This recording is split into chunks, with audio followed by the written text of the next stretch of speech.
Hello, everybody, and we are live on Esports Championship. And with me, I am Sis Jenny. I have someone to introduce you guys in case you guys don't know him yet, but he's already known and seen in the PMPL stage. So we have Mr. Keith. What's going on, Sis Jenny? Once again, always flattering me with the introduction. So just so everyone knows, I'm not from around here. I'm in the neighboring country called Malaysia. So it's a pleasure being able to cast upon the scene that is Singapore. And Sis Jenny is here to walk my hands through it. Yes, definitely. So, you guys, before we, blabber even further, let me just give you a little bit of introduction on who is behind this big competition. So, firstly, Singapore Esports Association is the National Sports Association for Electronic Sports in Singapore. SGA facilitates Singapore's participation in regional and international events and competitions, promote esports excellence, and perpetuates the local esports ecosystem by nurturing homegrown talents, especially amongst youth. Yeah, and this tournament is in celebration with the GE Festival. That is the Global Esports Festival 2021 Singapore, powered by Rezo.gg, the official app made for players to earn from gaming in cold, hard cash. Okay, watch the rest of the GE Festival entertainment on GEF Twitch/YouTube channels over the next 2 weekends. And we have 100 plus. You guys like to drink 100 plus, right? So that is our official hydration sponsor, 100 plus. Staying hydrated regulates your mood, so you can stay focused in games. Up your hydration game with 100 plus. Now, your concentration improves when you are hydrated. Never miss a shot when you stay hydrated with 100 plus. And you know what? It's all about hydrating, isn't it, Keith? Yeah, I mean, that's what 100 plus stands for. Charging up your hydration game, but not to forget Prism Plus, our supporting sponsors, okay, providing a premier gaming experience with quality visual displays that feature a minimalist design and elegant form factor. So today we are in one of the, I guess, more hyped up events coming towards the end of 2021. It is the CE Esports Championship 2021 qualifiers for Singapore, which then, well, everyone's trying to make it into the main event where 60,000 US prize pool is on the line. Tell me more about that. I know, right? It's like, okay, so basically today, we are only going to see teams from Singapore, and they are gonna get into the top two. So yes, only 2 teams will go into the next round, and then they will meet off all these other teams from different countries. And the countries we have, basically it's Southeast Asia. So yes, all the Southeast Asia countries are part of it, and some of them are invited, some of them are going through qualifiers. So in Singapore, they have to go through qualifiers, which we are about to witness after this with 5 matches back to back. Yeah, and we're going to be kicking off the day with, of course, Erangel, everyone's favorite map. I guess you could say the most balanced, but we've seen time and time again over in different tournaments here that the circle sometimes just makes a balanced map unplayable, to say the least. And I guess I'm going to be pretty curious to see how the teams play that one out. And you were just telling me about the teams within the scene, especially the big 4. Why don't you run me through on who to look out for here coming into Singapore qualifiers? Yes, definitely. Because yes, we're gonna somehow tell you guys where they are seated. But we have a total of 18 teams today. So to start off with, we've got Banzai Esport, we've got Alcatel, we've got Farang Singapore, we've got Flash Vision Singapore, we've got Gasak UF, Kuali Baba, M42H2O, M42 Tycoon, Met Inc., Mamam Delta, Mamam Vincer, Mugen, Nikma SG, Rosak Chahanam, Seal SG, TGR Ghost, TGR SG, and Wicked Dumplings. So yeah, and in the big 4, you were mentioning even before we began. You said Farang coming in, M42H2O, Mugen itself, I guess named after quite the powerhouse of an engine. They're coming in here pretty strong, alongside with Wicked Dumplings. So these teams, you said, have got some sort of a reputation going into the Singapore scene. How scary in this, if you were to, let's say, put them side by side and order and arrange them according to orders from 4th to the 1st, wow. How would that big 4 go?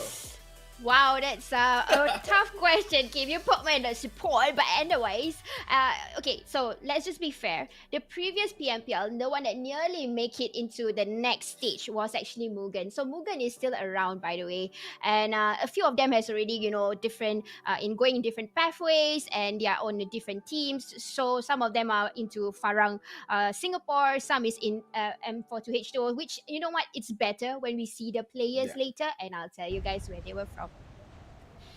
Yes, Yay. this is the flight path that we'll be having here, moving towards the more eastern side of things.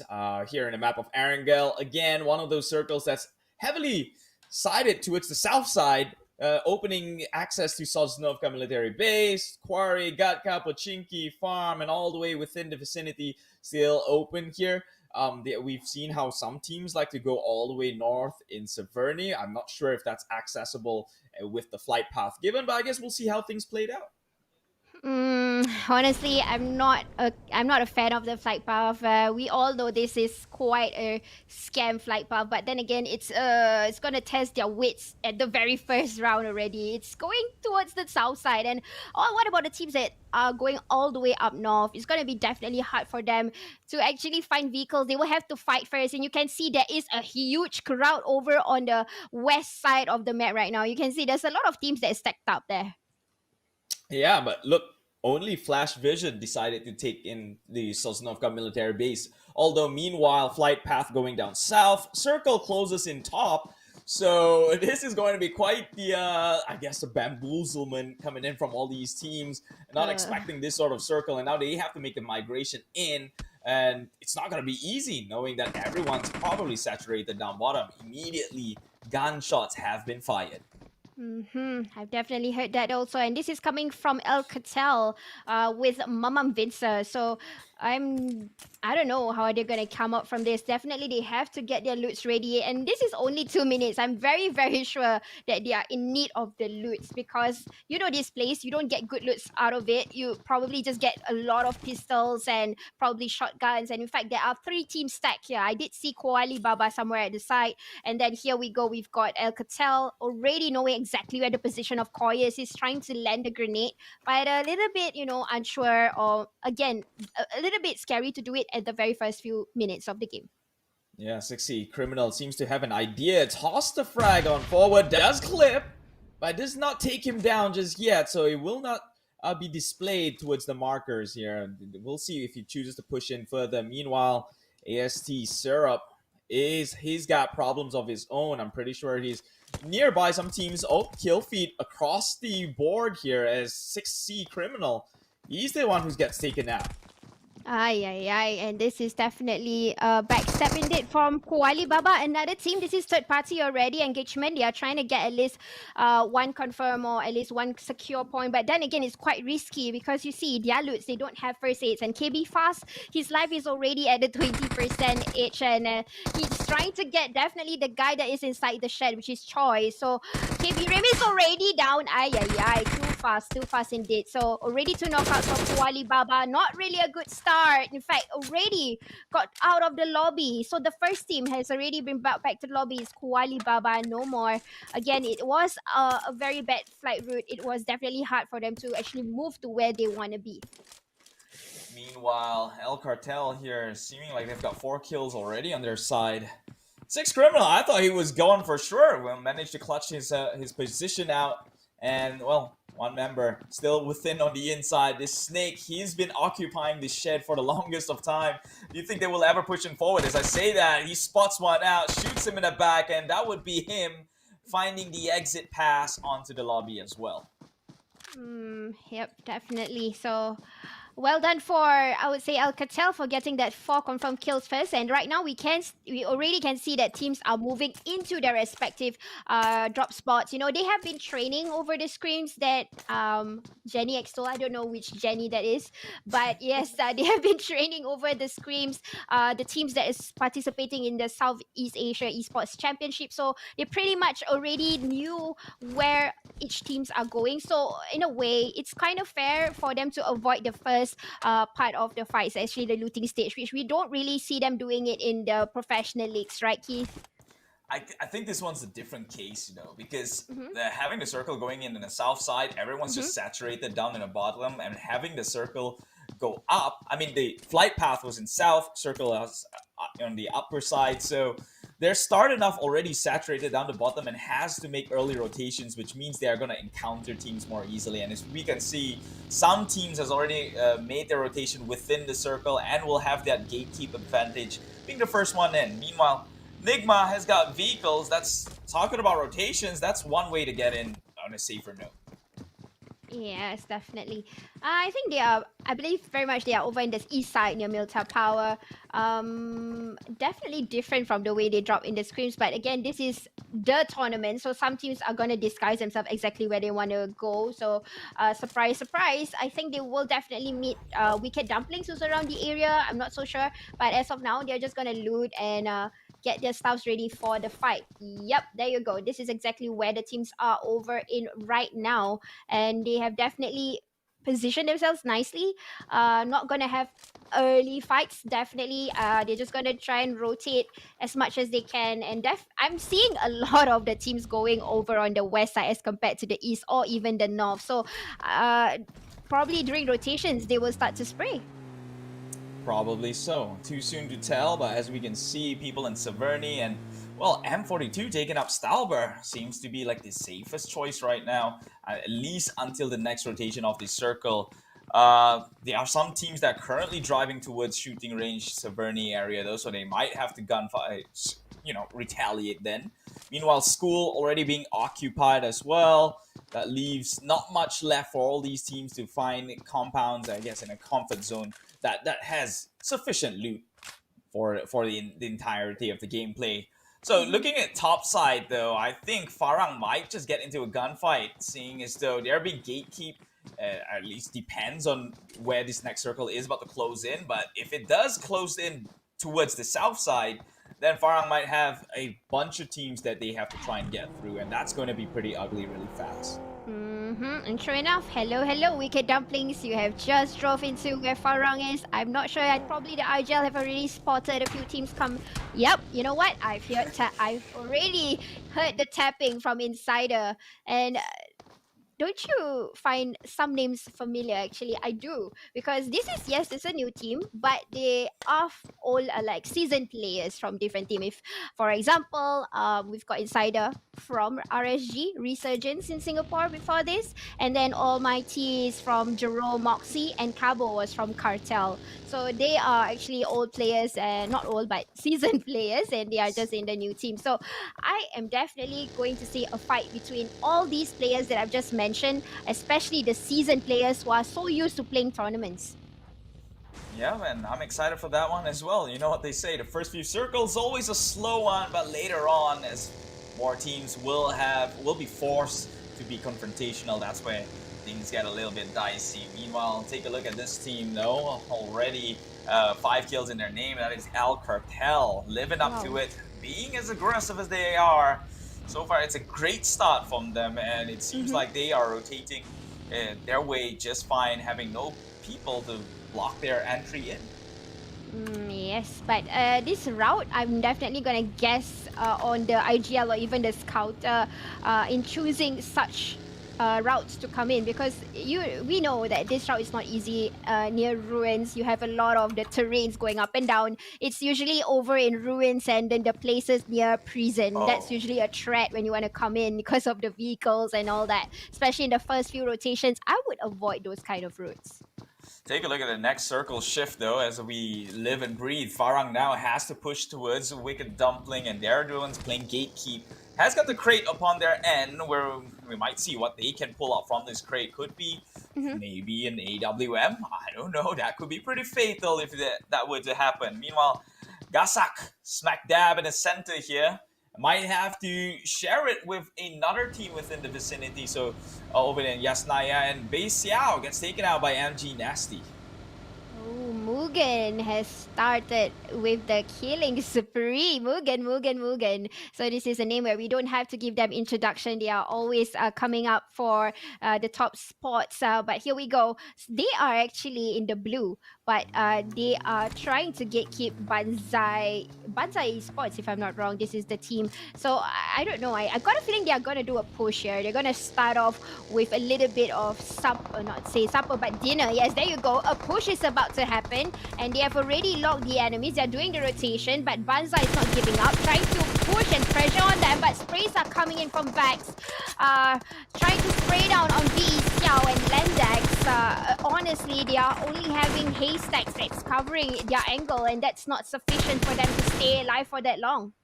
Yeah, but take a look at the blue zone, though. It's creeping in Ooh. closer. Banzai Esports does not have time upon their side. Xiao now on his knees. And where Mugen? The Mugen train has just left the station as they're just going to gatekeep, preventing the side of Banzai Esports from actually making a rotation in. Has got a car as well, has got a vehicle. They're just out of here, out of sight, out of mind. And that's Mugen checking their way onto the next checkpoint. Yep, definitely they have to leave, but I think they're doing a little bit of gatekeeping from the hillside. It's only the first two circles, not that painful. You still can survive with a little bit of boost, with a little bit of first aids, and there you go. Nasty's trying to farm the kills, trying to not let Banzai Esports coming in freely, knowing that they're gonna rotate the same way as what Mugen is doing, but they're finding it a little bit hard to actually get those confirmed kills.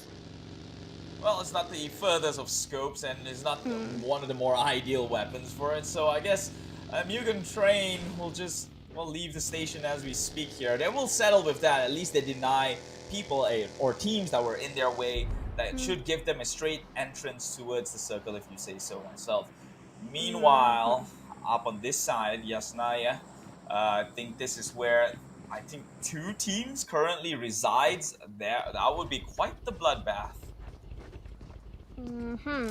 Two teams here, but here we go. We are looking into Seal SG, another team that is bubbling under. They have been making a lot of, I would say, highlights into Singapore tournaments. They are one of the top teams that always consistently getting kills, getting into the top 5 every map. So I'm definitely looking forward to what this team has today. We've got Requiem, JJ, Helios, and Penta.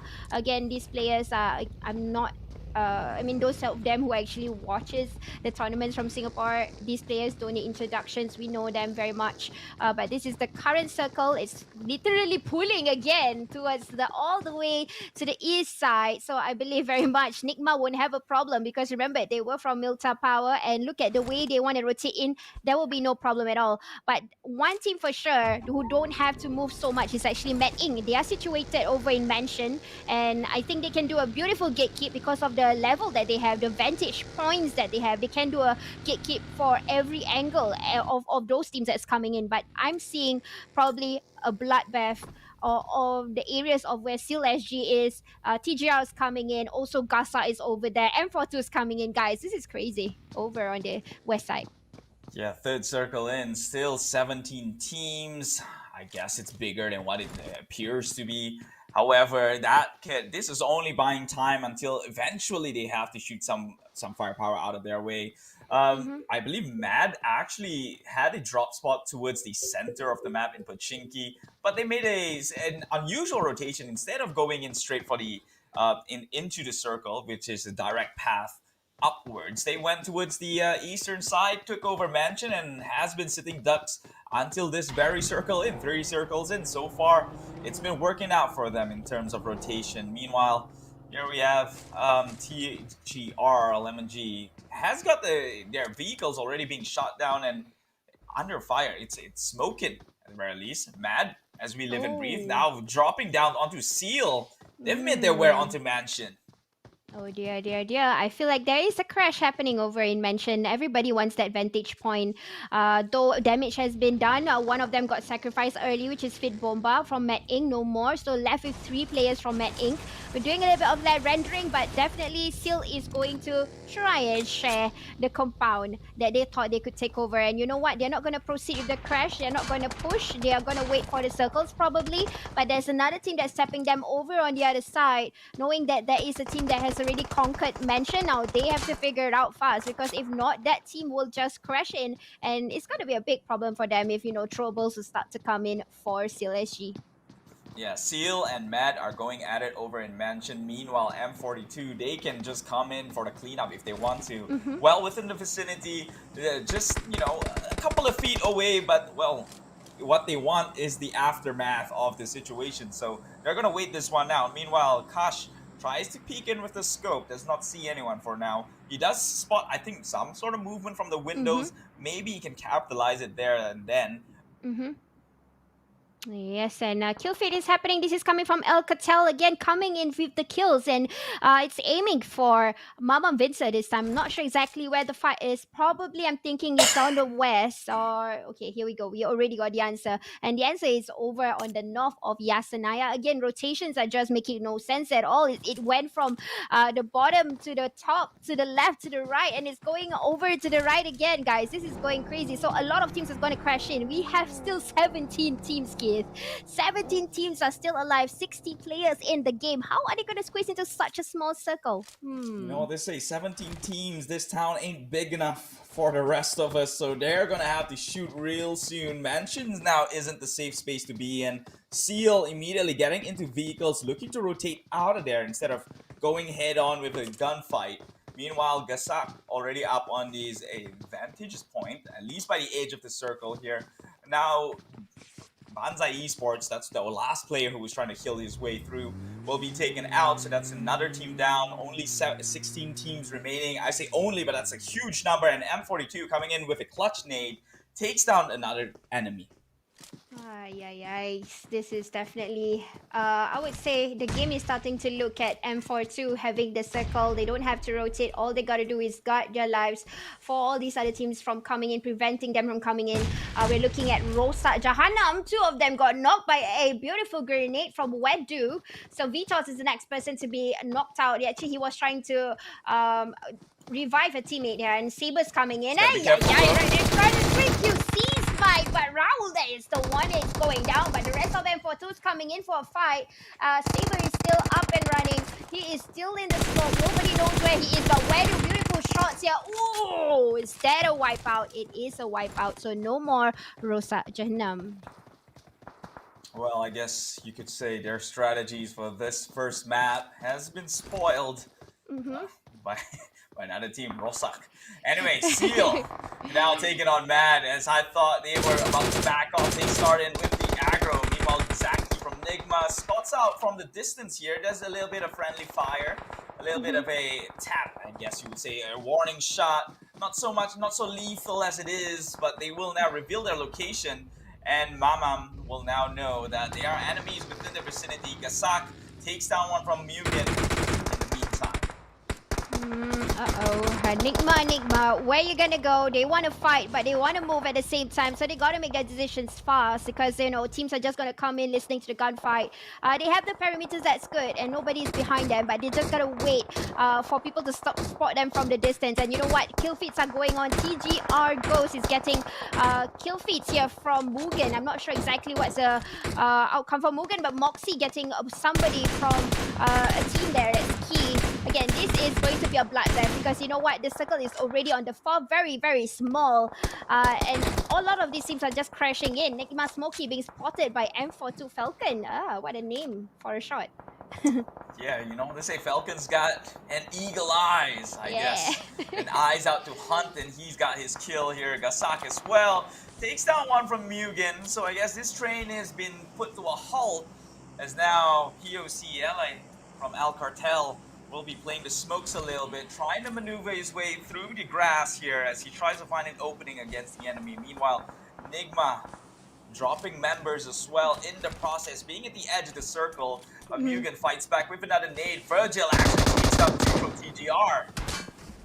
That's beautifully done by Vex. Again, a player that we do not have to introduce. He definitely played for Singapore quite a bit over in the PMPL stages, and he's back with Mugen. Mugen just right now just got to come in. It's a clear pathway for them to come in, similarly to some of the teams that has nobody in front of them. They can come in straight as compared to the teams over on the north side that we are looking at. coming from Yasanaya. We've got Alcatel, we've got WD, which is Wicked Dumplings, and also TGRSG, who has to cross path, and definitely they will have to spray one another. But you know what? I really think M42 will get to farm the kills. Look at the place that they are in. They're over on a vantage point. All they need is just the God of Tencents to give them the circle. They could hope for it, or Gasak can take that opportunity away from them. It all depends on how things play out here. As now Gasak makes the rotation into a circle, will be occupying right next to M42 themselves here. As Mama dying out to the zone. I believe they were fighting on to the side of Nigma as well, side by side each other. Well, meanwhile, Wicked Dumplings will be getting the loot benefit here, playing covers right behind these boxes. Mugen, Aris Chomel will be holding this position here towards the inner part of the circle, but still not that safe of a zone here, as he's quite in the open and only has smokes for covers. Smokes, it's the only way to go for them, but the four of them are still alive, getting 7 kills already. 5th circle, definitely an outstanding job for them, but at the same time, kill feeds are going insane. Now, right in front of one another, WD, Wicked Dumplings is having to fight with Mugen, and how is this about to happen? Because it's a flat land, definitely they will have to deploy smokes after smokes, but shots are coming in from Gasa. They definitely are being the third party from the distance, and they already got the circle, so all they gotta do is just keep themselves not seen. Honestly, right now, I really think the threat is over with Mugen, because they are the current sandwich team. You know, they have been shooting, people know their location, but they are still getting the farm kills. They've got already 7 in total. They're still getting more as we speak. Still, another person is going down from Gasa. Gasa is trying to get that team down, but it's simply impossible. Yeah, you'd be pretty comfortable if you were Mugen at this point, still having all your members, and last I checked they had about like 9 kills actually onto their names itself. And look at the positioning that's left. Mugen's actually got a pretty decent position within this circle. He is not overly saturated towards the northwestern side. Only has Gasak to look out for, and Gasak has got to worry about Farang and M42. And Farang, actually M42 got wiped out by Farang, who came in from the back end. So that would just leave Farang to be contention on the side of Gasak. Now, Circle has picked, and you know what? The Circle don't want anyone else but the team in the orange, so God bless them. May God bless them. But here we go. They have to see this contention between M42, that is the ones that is on the vantage point. Like, in case you guys are quite confused, there's 2 M42s in this tournament. There's one Tycoon, another one is H2O. Or actually, this is an old team from Singapore. We can consider them as H2O. So H2O has a beautiful spot. I'm not exactly sure how many kills as the how many kills they have right now, because that's definitely a good place for them to do a little bit of farming and then focus into the circle after that. So, which is exactly what Farang is trying to do. They have opened up at the perimeters of the circle, and I think that's a very good strategy for them. 4 of them are still alive, but we are looking into TGRSG. 2 of them got sacrificed. We are only left with Adi and Nafi. They have to push their way in together with the teams that are coming in. Everybody's coming in, but look at the kill feed. Now, people that has opened up over the perimeters, and that is Farang, are trying to slow them down. Slow them down, you mean stopping them in their tracks here. Seal already dropping 2 members because of Farang themselves, already doing so much damage. Now they have a sister company, I guess, in Malaysia, who's just as deadly, and now we know what the standards are for Farang. And they are making things work right now. Mugen, though, they're the ones who's shining up right now. Has a clear shot against Gasak. Does not tap him that much. He gets a little bit of chip damage here, but I don't believe that was from Nasty himself. So Gasak is in quite the proper pressure situation with Farang on their right and Mugen coming on their left. They are being sandwiched for days. So it's just a circle that is not on them. No luck at all. But Mugen is still trying to find ways. 5 teams in the lobby.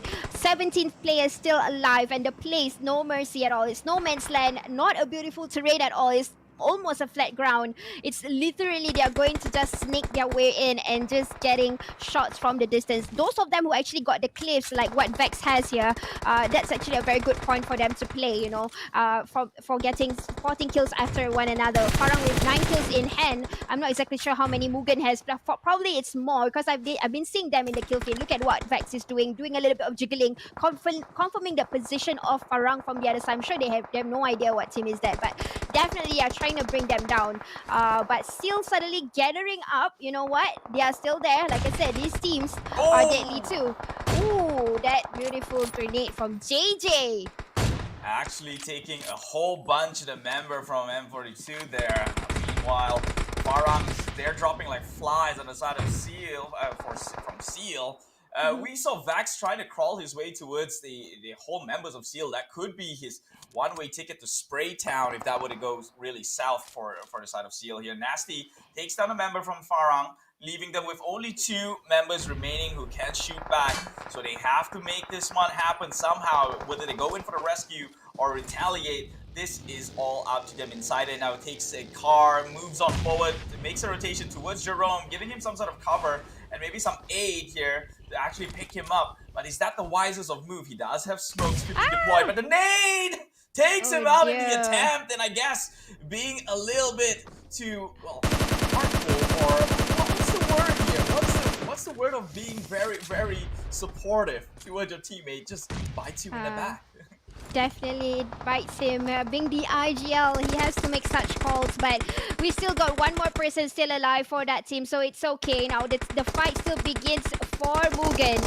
Still with 9 kills, but still somehow gathering the courage, coming back alive, bro. I mean, they went through a lot of fights. Their rotation were not. It does not make sense. You saw how difficult was it for Seal to come in, and they are still alive in the last few circles. 4 teams alive right now. They're still trying to gather, and you know what? I think they have the most kills right now. They have 12 kills, Keith.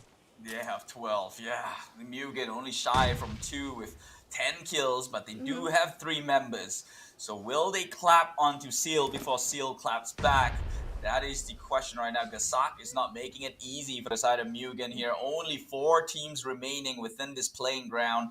Mugen is spread out open. They have good coverage. I guess with the number of members still living, that could be a benefit on their end. But if JJ sneaks one through and actually takes one member down, that could be very detrimental for them, seeing as though other teams are within the area and has eyes on the side of Mugen. So they will creep in closer.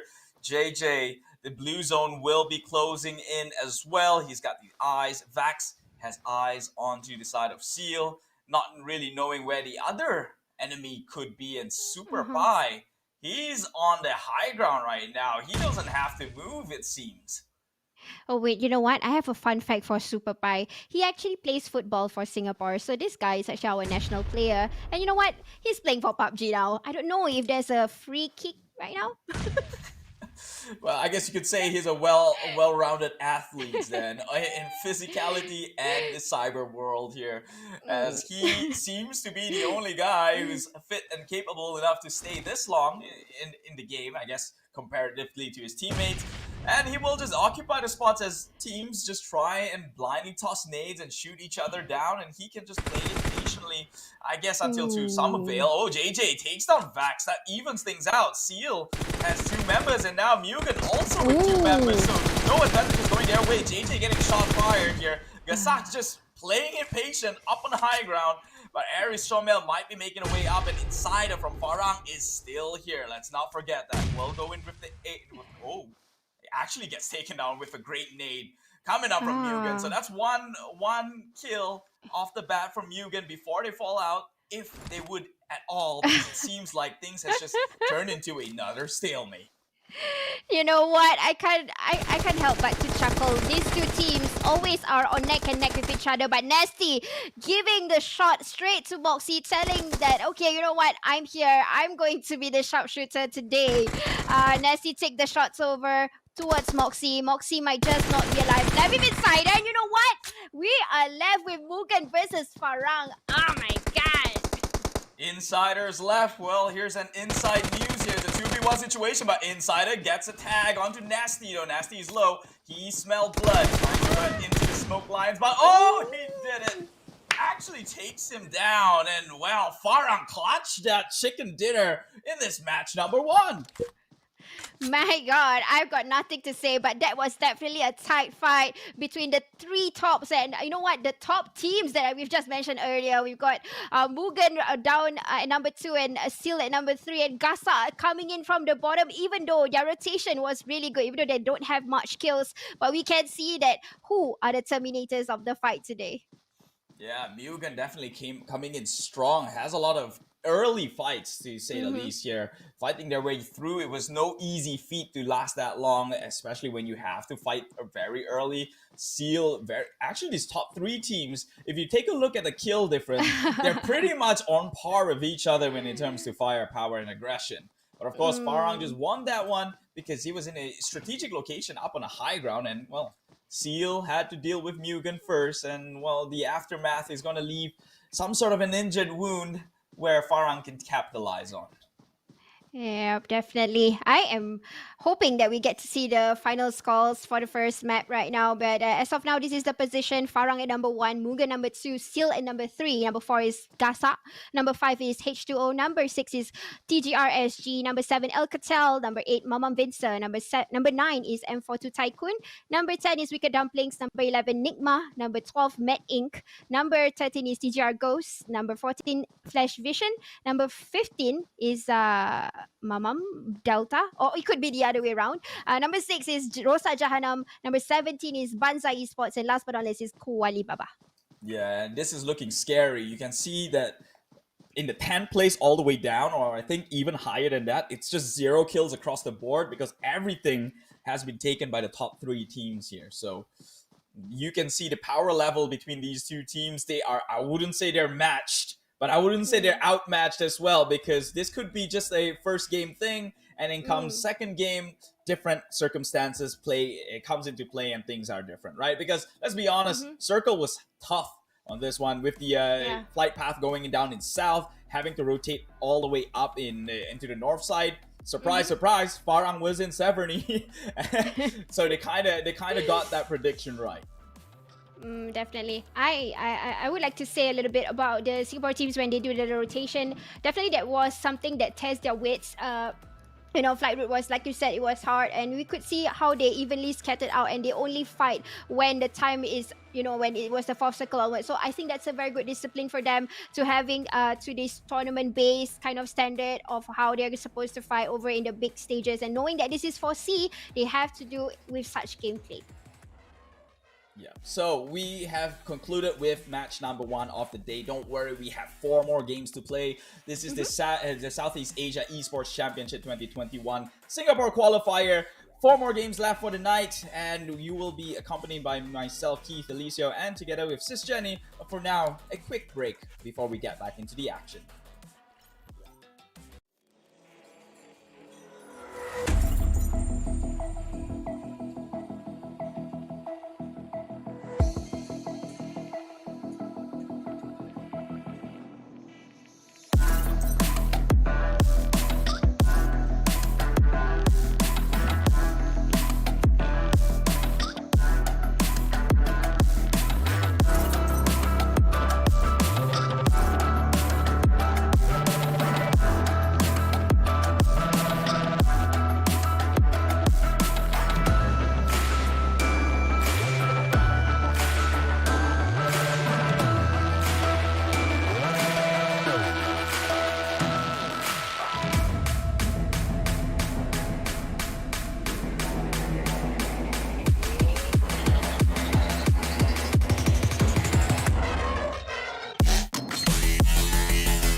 Ladies and gentlemen, we are back for the Southeast Asia Esports Championship 2021. Had a little quick break. We just came back from, of course, game number one, which we have seen three teams, three names taking on the top spot with a hefty amount of kills. But before we go into it any further, where's my manners? With me is Sis Jenny, your favorite caster from Singapore, and it's your boy Keith Alicio, all the way from neighboring country in Malaysia. Sis, tell me about these three teams. It seems like your scene has got a huge power imbalance when it comes to what, at least when we see what happened in match number one. Like, they had all the kills, everyone else was left with zero. Tell me more about it. Oh, there you go. We can see it all right now. Although this is a total up points already, but what Keith mentioned was, I definitely support it. These three teams were dominating at the top, which is Farang, Mugen, and Seal. Again, the numbers are super close to one another. 27, 26, 23, and then followed by 14, 11, 9, 6, 3, 2. So yes, definitely there is a great big distance. Big how do you say the difference between the teams that have been usually making the names up on top just because of experience. But this is the current leaderboards up to number 9. We've got Farang at number 1, Muga number 2, Seal at number 3, and for 2H2O, I don't think it's H3O. It's Gasa UF at number 5, Alcatel number 6, TGRSG number 7, Wicked Dumplings at number 8, at 9 is Met Inc. So this is just from round 1. We have 4 more rounds to go. Right after this, we are flying into Miramar, the sandy desert. Again, it's going to be a long game in the initial stages, but it's normal when it comes to competitive scene. We've got 18 teams inside, so they're just going to fight after rotation is made, right, Keith? Yes, and before we do fly over the sandy dunes of Miramar, a huge shout out for the teams that made this happen. Of course, the main organizer being SG Esports Association, the official hydration sponsor of 100 Plus, and our supporting partner Prism Plus. Okay, as well, this is an initiative as part of the GE Festival powered by Rizzo.gg. Now, talking about Miramar, we know it's going to take a little bit longer in the beginning, as we have mentioned, and I guess to some of the viewers, it might be pretty worrying, seeing as though how passive things were in a smaller map like Erangel, and now Miramar, we're increasing that lengthy downtime, right? But we will be sure to cover each and every action that does happen, I guess. Now, does the disparity from the top 3 and down below is nearly 10 points different, right? 23 to 14, I guess you could say 9 points different. Do you think that would change in this one map alone, seeing as though that it just shows, at least in match 1, which is not a great determining factor, right, to judge on one map alone? But it seems like they have the top 3 teams' firepower is on point, and we know that Miramar, it's all about the firepower.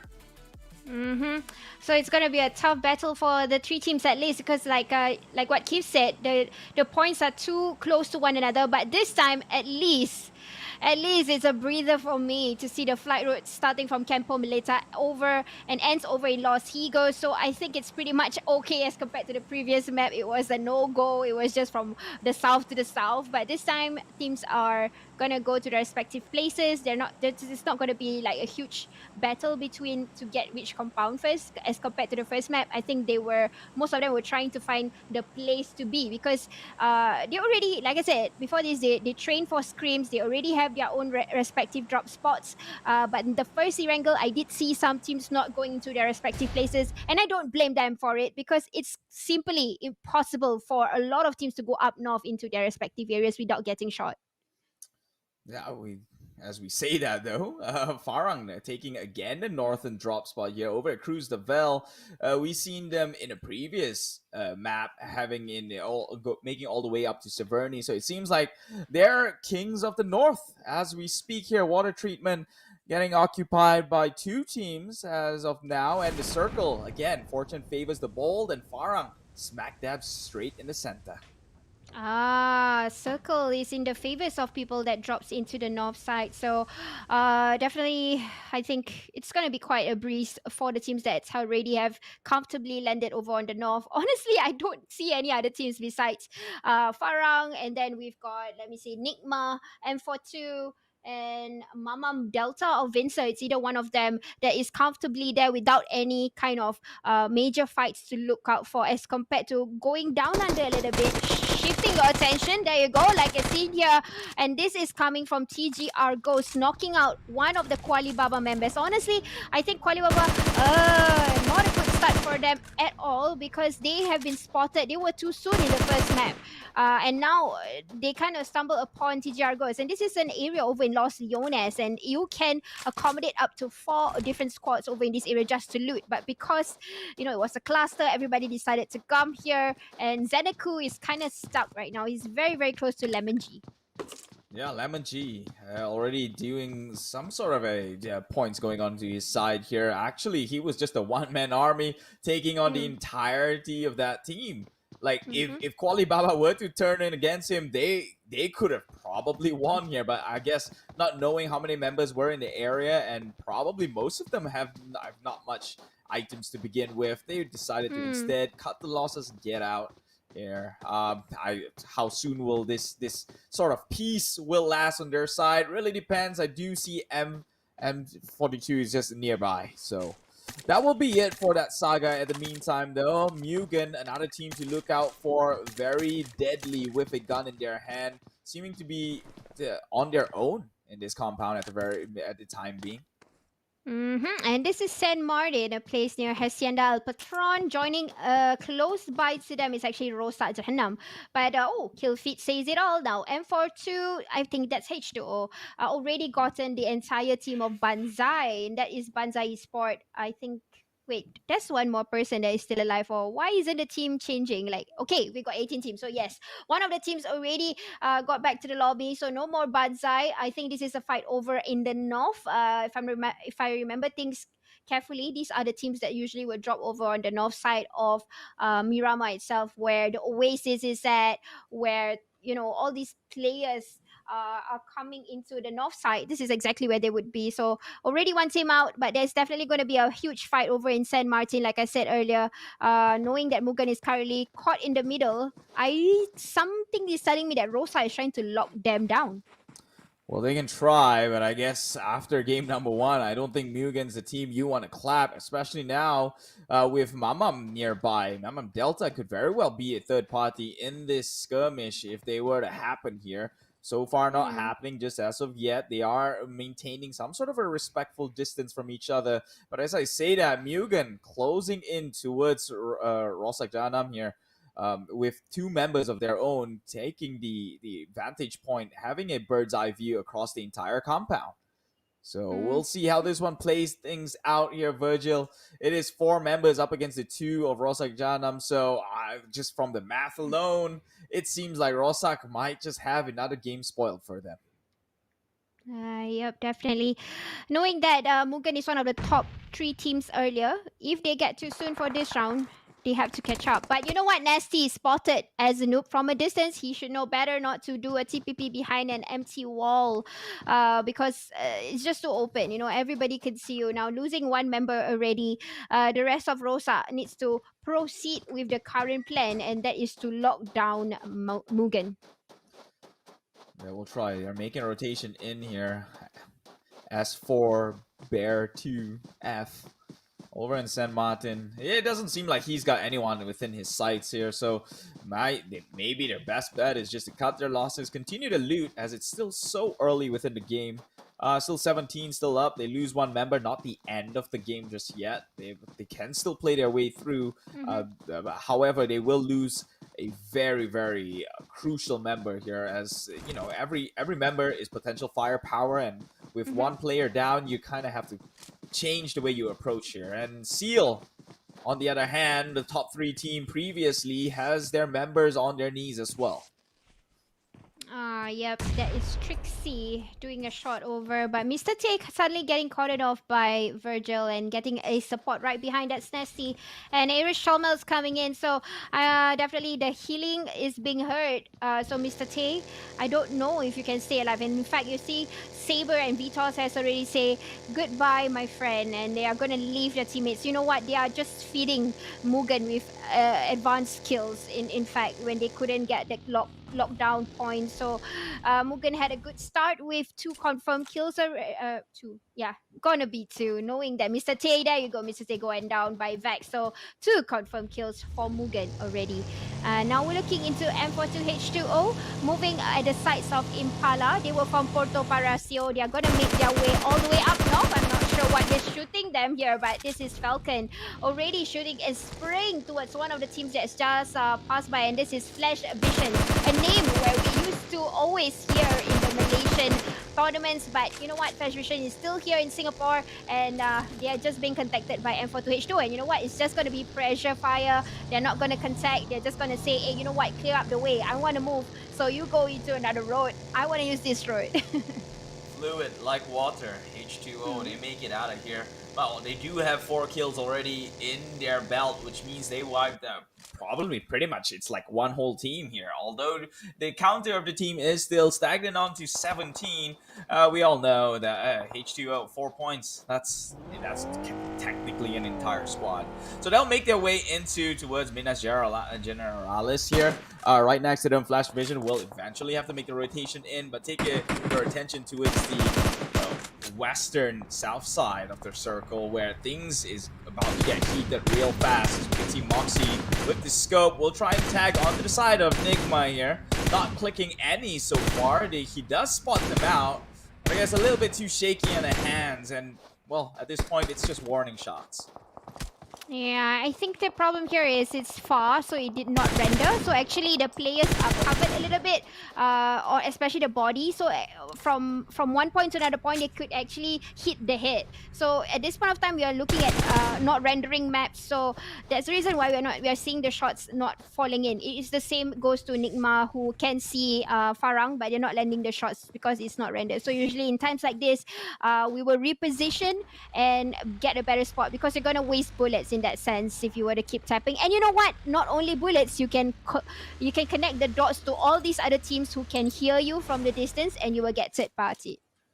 Yeah, third party is a way to go, I guess. M42, H2O, well within the circle here, seeing like they have a clear path if they want to advance on forward. Not many people in the area. Meanwhile, Gasak is pressuring down the team, trying to gatekeep them. That's the dumplings being held in place. Wicked Dumplings finally show what they're made of, and they're tasty here as they take one member down from Gasak.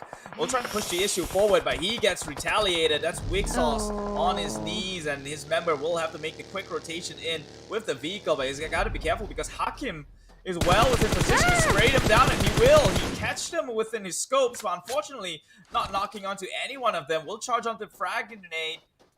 Will it cook? Will it hit? That is the bigger question. It doesn't seem like it as they spread on too far forward at this point. Mayhem now trying to find a flank side in. They've got the revive onto one member of Gasak, which means Wicked Dumplings now finding themselves in the back foot here. Gatekeep from entering the circle, and only 2 members left, with only one who could potentially shoot back. And Mayhem, he's falling relatively low. Gasak's coming for the ending, and you know what? Wipe out. Back to the lobby for Wicked Dumplings. Gasak working their way like a wolf pack together, flashing it off, even though Wicked Dumplings was the one who actually opened the fire. And you know what? They're just ending it with a great full stop, just finishing off them from rotating into the circle, so they have nothing to worry, at least for now, to get into the other part of the circle, because they already cleared the perimeters, but there is still a fight in front of them. So it's quite a cluster, not cluster, but a cluster over on the south side of the current circle. If you did see the previous map, there was a lot of teams coming from the Los Leones as compared to the north side, where teams are pretty much comfortably in their own areas. They don't really have to fight as compared to the teams that are coming from Los Leones. Yeah, and we can see Mad Unicorn here. Oh, doused in madness. They have eyes onto, well, I guess a crazy name like Al Cartel. The people who strikes fear within your hearts here. Can they hold this one off? They are playing over in Power Grid. Mad is in no man's land right now, seeing as though they spread out open pretty big. So control is within their end, but look at who's behind them. That could very well be the upset, as TGR could look to push on forward and maybe disrupt the formation, this loose formation that's been pushed out by Mad. Yikes, I hope TGR knows exactly there is a team right in front of them, because it looks like Hardy has no idea. He's just coming up like a lizard on the wall, trying to get up, and there is somebody there standing by. But are they already giving that information, getting his friends back, and Hardy's going to come in with the CQC, and he got Cash down. So Med-Ing already losing one member. Honestly, they are being sandwiched right now. You can see there is Alcatel in front. They are somewhere in the middle, stopped by the, I believe very much they're doing a rotation, and unfortunately no luck is on them coming into the sites of Power Grid. They should know better. This place, heavy rotation is usually being done by the teams that is coming from either the west side or the south side. So definitely to be avoided, at least for this particular compound. We always see fights over in this area when it comes to the PMPL stages. So this is like textbook, guys. So when you want to fight, you gotta find a nice place to do so. Yeah, unfortunately, Mad Inc. Their strats was to like divide and conquer. They were loosely formatted, but if it wasn't for the teams that came in from the backside, their plan just got split apart here. So that would leave TGR the ones to move on forward, and now it is El Cartel who would be holding this compound. So TGR doesn't have it easy to try and push in as well. So it's going to be a tough feat for them to pull off here. They might look to push in or even change their rotation to get in closer, because it seems like an impossible thing to do. It's wide open on this direction to this compound. So instead, I think getting into the vehicle, finding another route in, or unless they look to crash, no, surely they don't. Yeah, I wouldn't take the risk as well. With the circle that close into you, the blue zone, yeah, I think it's a wiser choice to find a better angle to rotate in, because it just doesn't seem worth it. Definitely not worth it at all. And then I think I know which team this is. This is Mamam Delta. So you know what? They are parked right beside each other in the nameless event. We got Delta, we got Vincer, using the same name, Mamam. You know what? Mamam in those like lovey-dovey couples, in their early stages of love, they will say this term like mamam, like go and eat. Instead of go and eat, they will like, I mamam already. Okay, I don't know about that one. I know it's a kid's language. Babies use that, but Yeah. hey, I So guess if that's what rocks your boat, that's what your culture entails. So hey, I will respect that. So Keith, you mamam already? Yeah, a long time ago. I had my lunch. Thank you very much. Now I'm curious to find out which team would have their dinner here, or specifically a winner chicken dinner here. As you can see, circles again closing into it. It's the third circle and still 16 teams. It seems like Singapore, they like to play it towards the late game. Gasak taking the western side of the map alongside with Mugen and the TGR. Actually, a lot of saturation going on that side. Farang Insider takes one member down. El Cartel now making aggressive moves. I guess leaving the compound they held earlier on. That leaves entry for TGR to push on in. It's not really looking good over on the San Martin Hills. Honestly, this place is a challenge itself.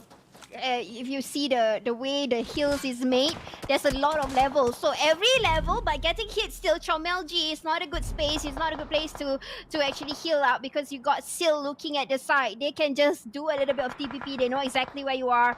As I was saying, the hills over in this part of the land is just tricky. There's a lot of levels to it, and every ledge there might be a team hiding. So I don't know how are they gonna get out of this mess. The teams that is over in San Martin, the driving itself is gonna be tedious process. So I don't know, it's just going to be hard for them. But here we go, we're looking back into Farang, who spotted Nigma. Yeah, Nigma holding his whole shed down in the lower ground here. So all that's given, all circumstances considered, I actually think that maybe Farang can actually find a way out of this. They could very well just drive through if they want to, leave two members at the back. Maybe just to make sure that they don't overcommit on the side of Nigma and shoot his friends down. So that'll be an easy rotation, as they will easily make their way out of here, and Nigma eventually will have to leave the compound, and that's going to be pretty hard for them to do, seeing as though they're in the lower ground. Farang has got the higher ground, and in that case, it usually favors the person on top. Yep, and you know what? Even the zone is calling, so it's not worth it for them to still fight one another. They've got to secure the compound, knowing that it's not either on Nigmar or Farang's side. All of them got to come in, but now we're looking into the drop spot. But the airdrop with AUG, no one wants it. I think as of now, everybody's in the tournament mode. Whatever guns they will use, they will just use it for now. Here we go. We got Ghost, TGR Ghost spotting Seal. You know what? Every single time I've been seeing it from the first map, Seal always gets spotted, but I always see them come back after that, bouncing back nicely. But Fit Bomba getting spotted from the distance by El Catel, who's nearby one another, and suddenly Mugen from out of nowhere near Hacienda compound, just shooting away, cleaning off the mess of whatever that they can fit on, just kill stealing over the distance. Yeah, Mugen has been holding their ground from the get-go. It is them walking into Mugen's territory. It is Mugen's place to hold here, and they will punish those who makes their way in. And talking about getting punished, TGR Ghost takes down the SEAL Team 6 here. Helios and JJ on their knees within smoke. He will play from the outskirts. Great style here, avoiding any sort of shots coming in from the enemy team, Mamam, from the distance. So he will come in from the outskirts, will take a little bit of chip damage from the blue zone, but ultimately he will be safe and has Car to play around with for cover. But it's not looking good for Lemon G. He's the only person alive. He has to run in nakedly, being the naked man running outside here. It's definitely not a good sign for him. I think I kind of know what is going to be the outcome for Lemon G. He's going to get sprayed by Mamam. The entire Mamam Vincer is just looking at him on one angle. You can see in the minimap, all of them is engaging into one direction. Only one of them is just looking at the back. But we all know what's going to be the outcome of TGR Ghost, one of the players that is running in the open earlier. Yeah, meanwhile though, Farang, they're pushing their way well within the circle at this point here, so something's good going on their way. El Cartel getting sprayed down by Mamam Vincera. Oh, nice nade, actually takes down Criminal. And that will leave only one member from El Cartel to come in for the revive. If he could, he will be pincered down here as Mamam Vincera will have eyes within the location for the longest time, and it doesn't get any better because on the left side, Mugen got him, and from the back end, Mad comes in and wiped them all clean. But as he took down a team, he went down for Matt Ing. He's the last person standing. Rotation wasn't as on point for Matt Ing, unfortunately. So it was trouble for them. But this time we are seeing rotations being made and TGRSG is coming in. Oh dear God. And I'm seeing another rotation here by Farang coming into near where the drop spot is. Cornering some teams. But over in this angle, TGRSG will spot a Seal Requiem being, I think, one of the last few members for Seal. But Poheng's coming in, not getting engagement. So Requiem is trying to do a clutch.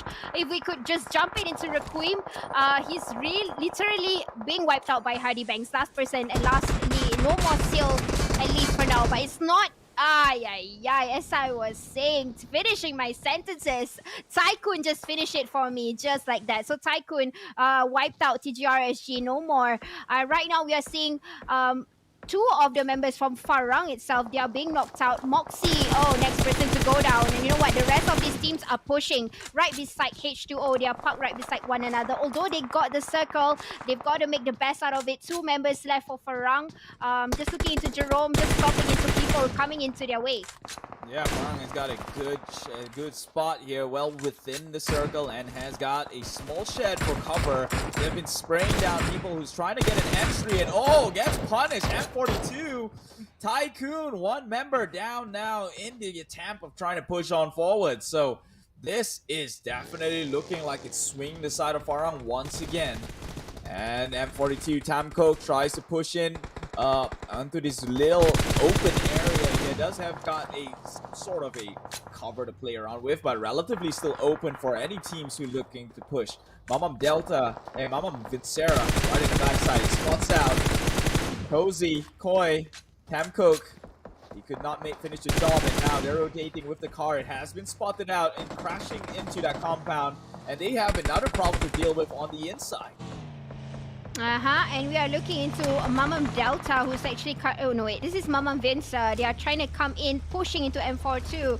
In fact, sharing the same building. They are coming in to push. They know that there are teams inside here. That's how it looks like in the minimap. I'm not sure if he knows there are players inside this room. Come on, check the house, bro. Check the house. There is players that is inside here, and they are doing a little bit of healing. So you guys got to check properly before they bite you in the back. And if I'm not mistaken, there is a few of the M42 guys that is inside currently just seeking for some kind of shelter. Kagura is in fact the only person outside. And you know what? Already eaten. Nobody's gonna revive them. Oh, and you know what? Kagura got spotted by Insider from the distance. Yeah, look at that. The circle has closed in number 5 here, and no one's in but Farang. As I say that, they will try and make an entrance. But as of now, no one's occupying it because it's quite of an open dead zone. Unless they have utilities to play around with. As we can see, Farang doesn't have much to play around with, actually. Already running dry on the utils. Does have 3 more smokes on this side. So I think that could be the difference maker here. As he spots... Yep, and getting spotted from the back end.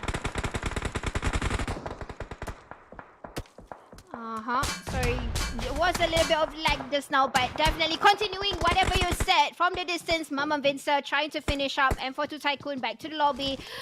Still scavenging for the areas in the current circle. Already secured 1 position, and that is one of the players from Farah and also another team from the top. If I'm not mistaken, that is a team from Mamam.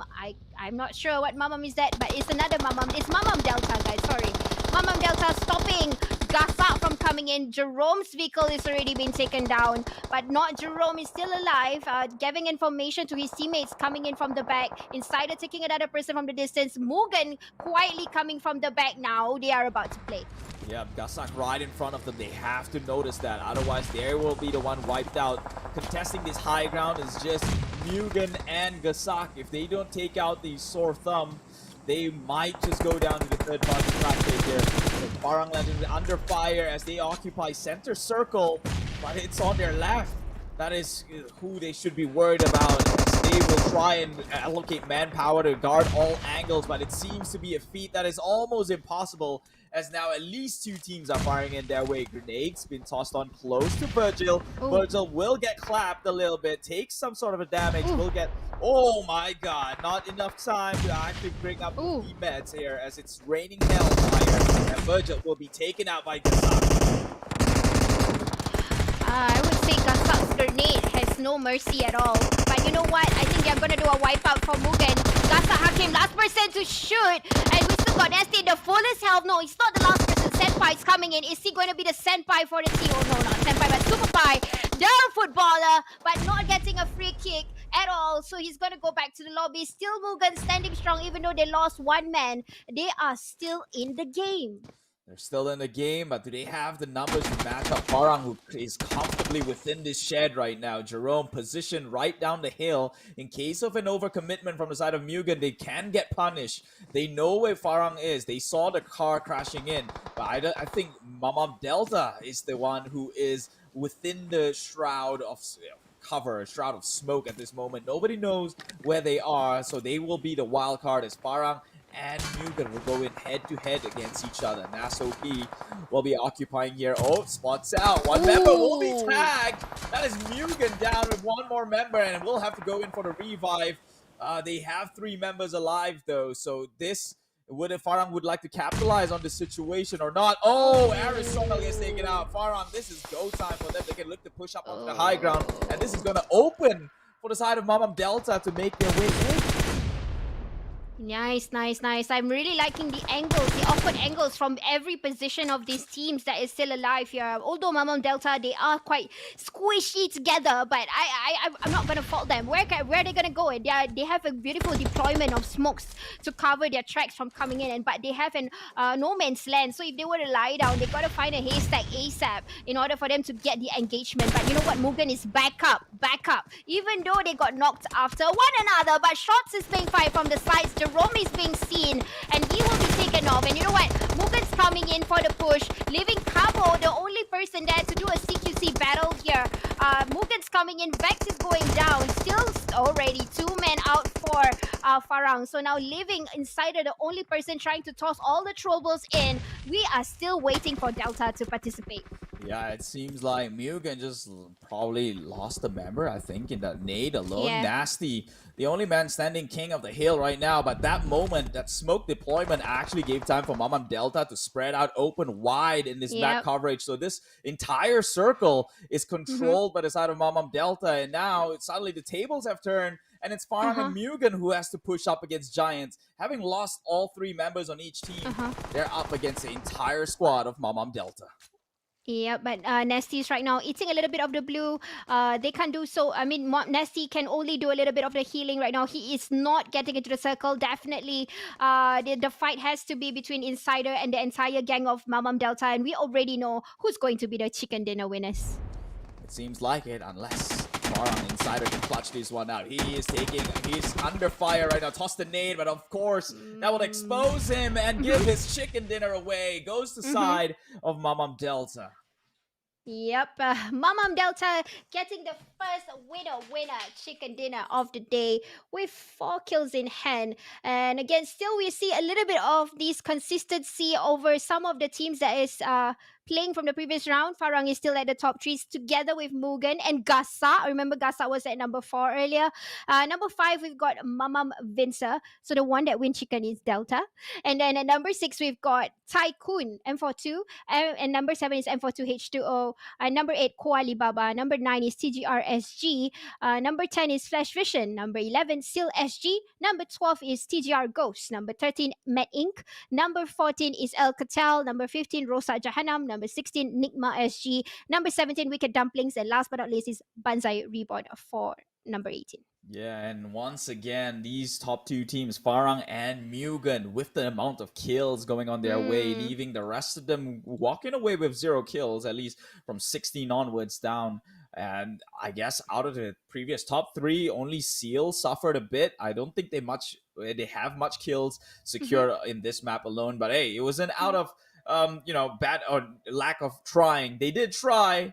Unfortunately, they were in tougher position, having to push in the way they did. But man, Farang and Mugen right now looking consistently strong, which is again solidifying my point on how scary things are with the power imbalance that's going on the side of these 2 teams. Will the next 3 map change the fate of some of these teams? I guess we can only find out. This is PUBG Mobile. In a game of Battle Royale, everything can change in just a blink of an eye, especially with something as RNG as a circle and a flight path.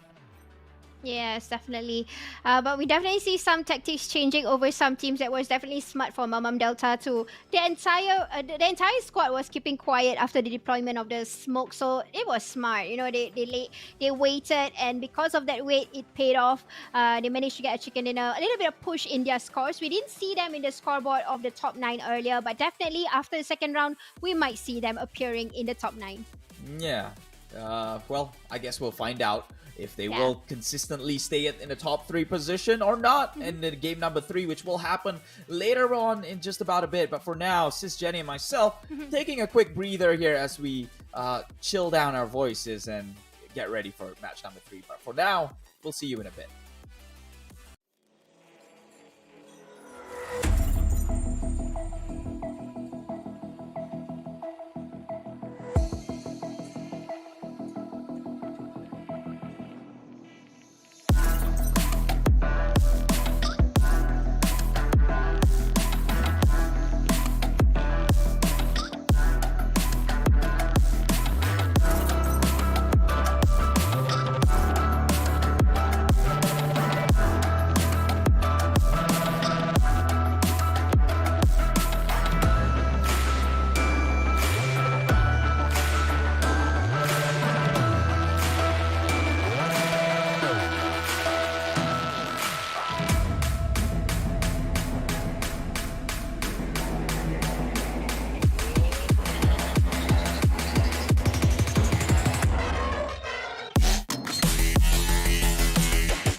guys, and we are back after the break. We have already flew 2 maps today, which is Iranga and Mirama. But where is my menace? I am Sis Jenny, and with me is the good-looking Keith Liso.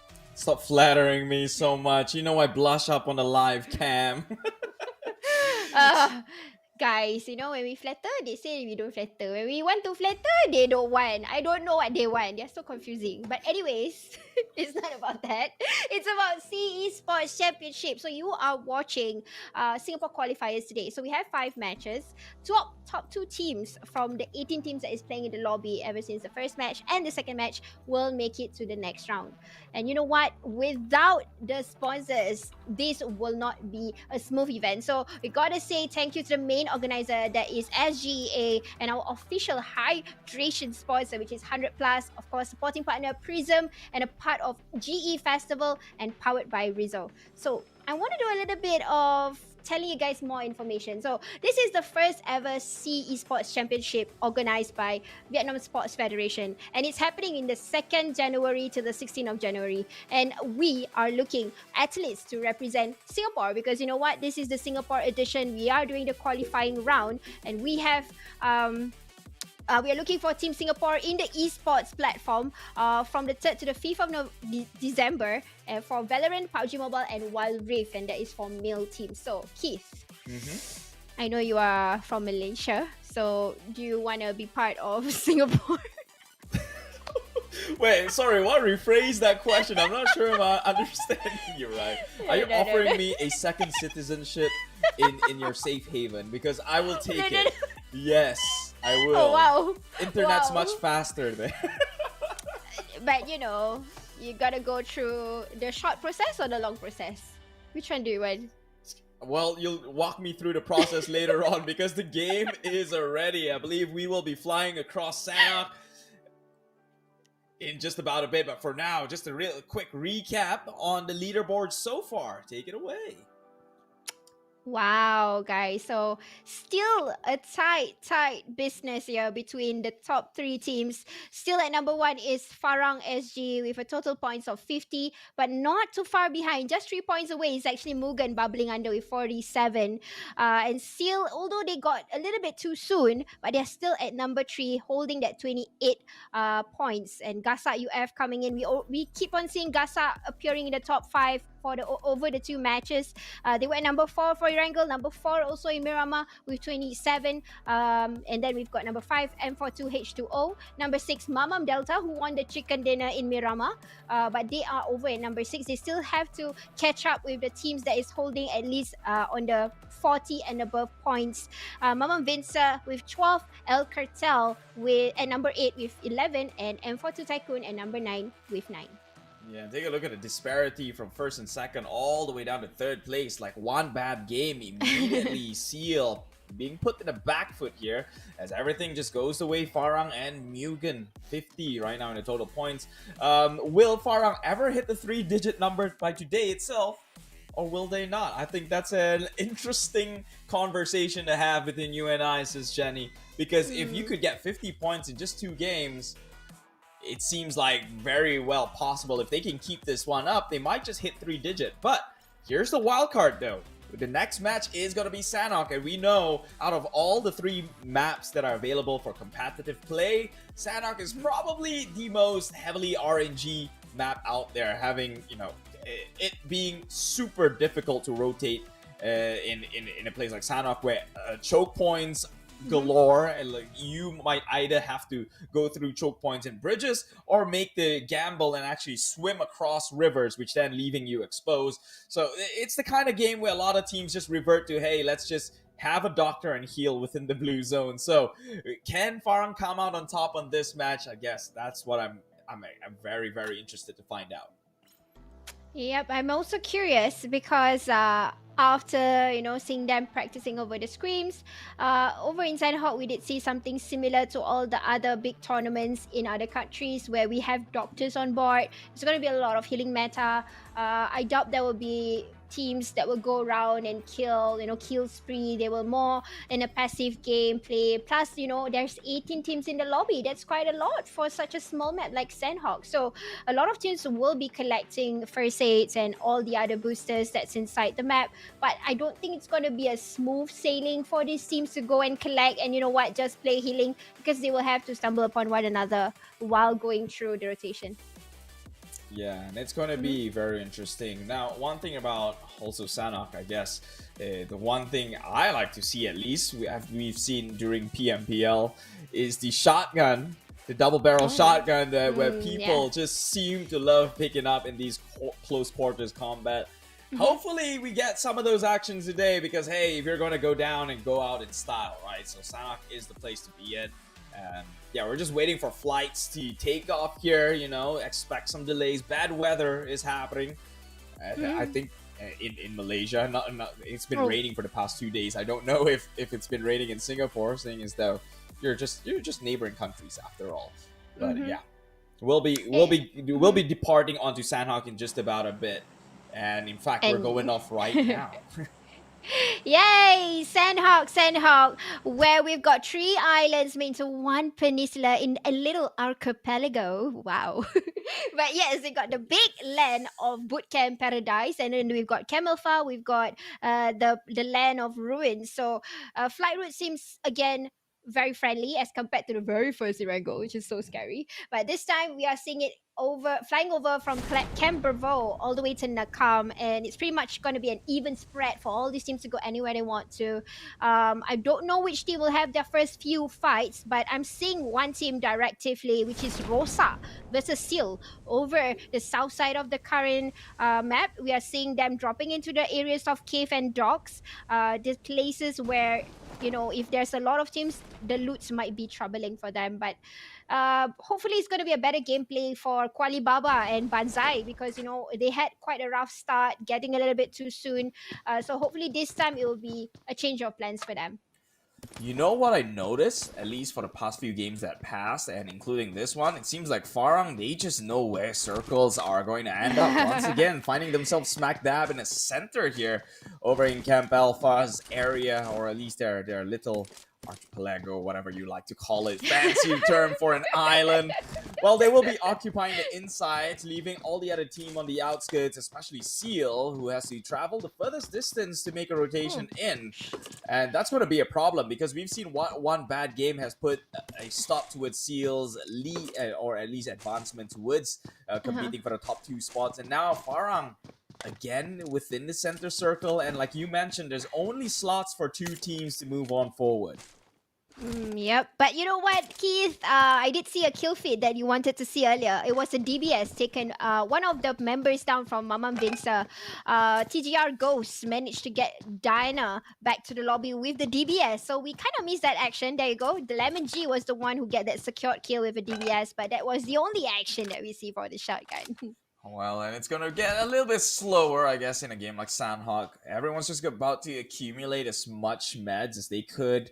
I'm more curious about the rotation that's about to take place here, as Seal could very well look to be pushed down the leaderboards if they do not come out on top on this map right now. The disparity, once again, from second place to third is almost 20 points difference. So it's quite the feat that they have to climb back up from.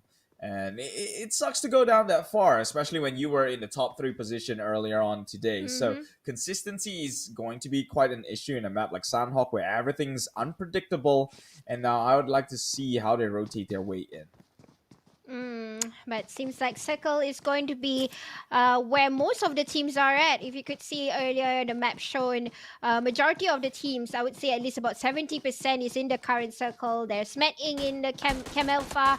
Oh, but here we go. Another, Lemon G. This is what we call revenge is sweet. So Lemon G managed to take one person from Mamam Vincer, but Mamam Vincer says that you're not going to go off that easy. So they managed to get an even trade there. So no more Lemon G, no more more Dyna and go off to the lobby. But here we go, kill feed here coming from Toki Boy. And if I'm not wrong, this is a player from Flash Vision taking down Kualibaba. Again, I don't know how it's going to be the start of Kualibaba. They have been getting a little bit too soon this time. One of the players already been brought back to the lobby.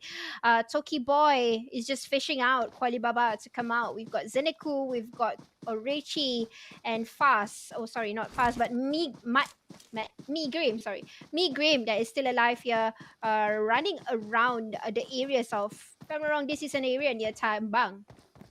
Yeah, and it was a weird rotation coming up from this team, right? Like they you wouldn't have expected, if you were Quali Baba, you wouldn't think that you were in a position of fire, because the circle closed, you expect team to rotate towards that direction, but instead this team, the Flash Vision, they decided, hey, it's too far to rotate, we're just gonna take some kills. And in fact, Quali Baba now trading one out, but unfortunately the rest of the members are around here to trade in. It's Me Grim that goes down. That's 2 kills, 2 death from the side of KB, going aside of Flash Vision, who occupies the high ground as of yet.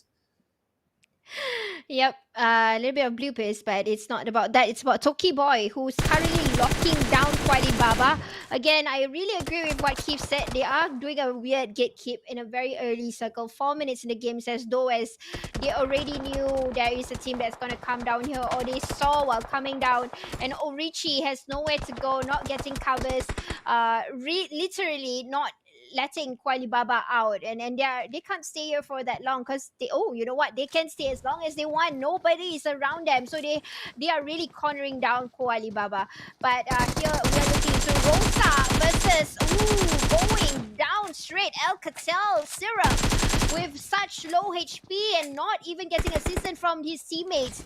Mario Boy is just there waiting on what's going to happen towards his teammate, because as of now, he's the only person alive. He gotta try and clutch Rosa.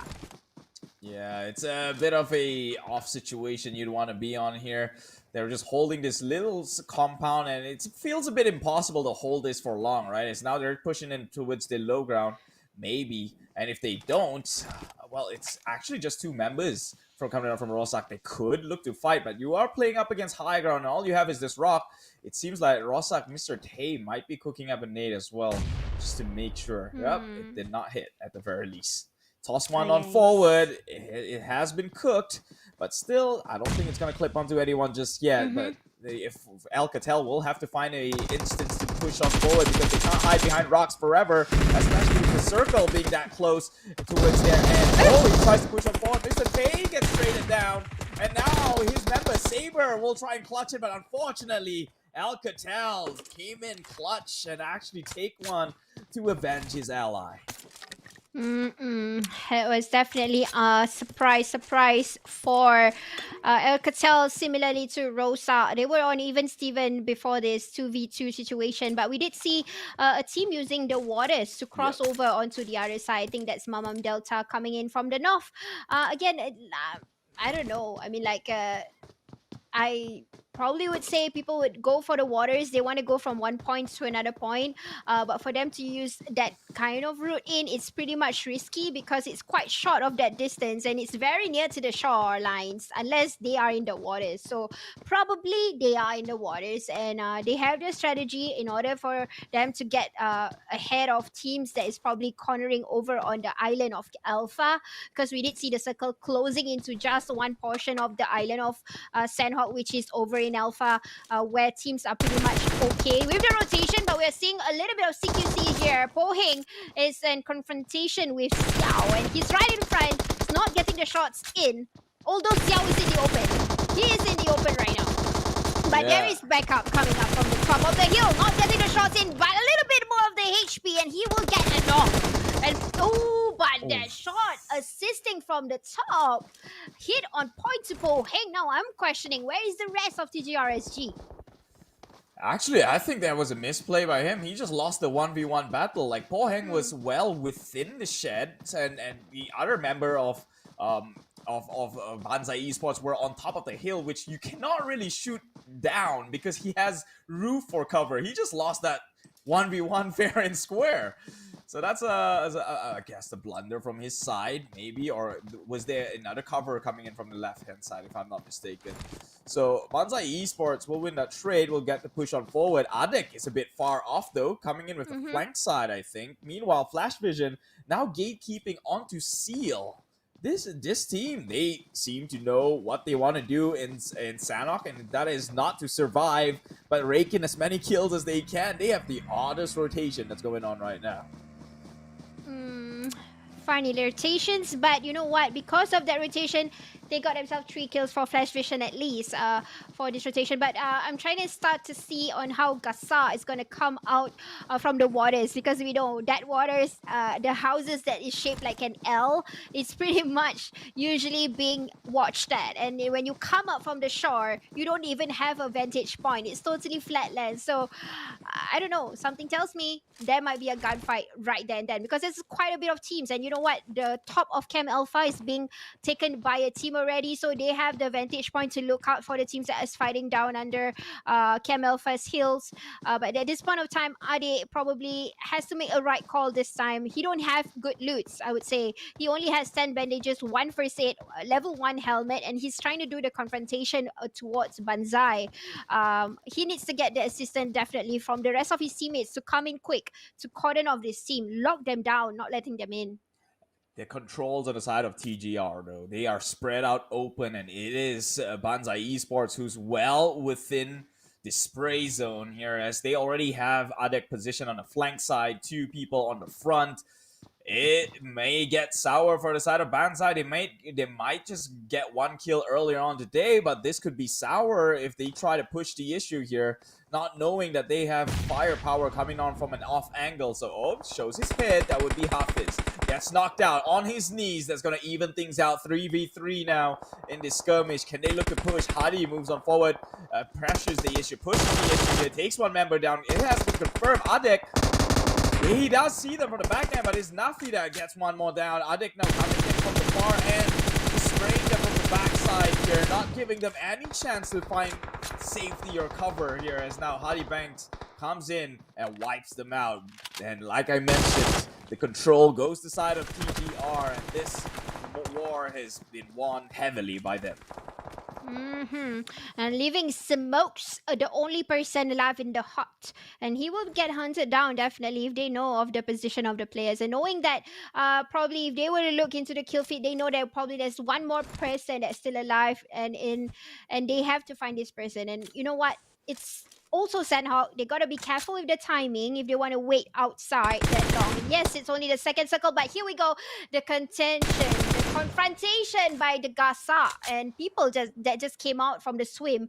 So this is what I meant, but it's gonna be a heavy gun battle, because this place is gonna be scouted. It's gonna be looked from every angle. When you come up from the shores, it's a low and low terrain, don't really have any covers besides the hut, and you're going to be stuck there if you're going to get cornered. So this is what I meant by there's no point of entry, no point of exit. You're going to be stuck there. All you got to hope for is the circle to be on you, at least.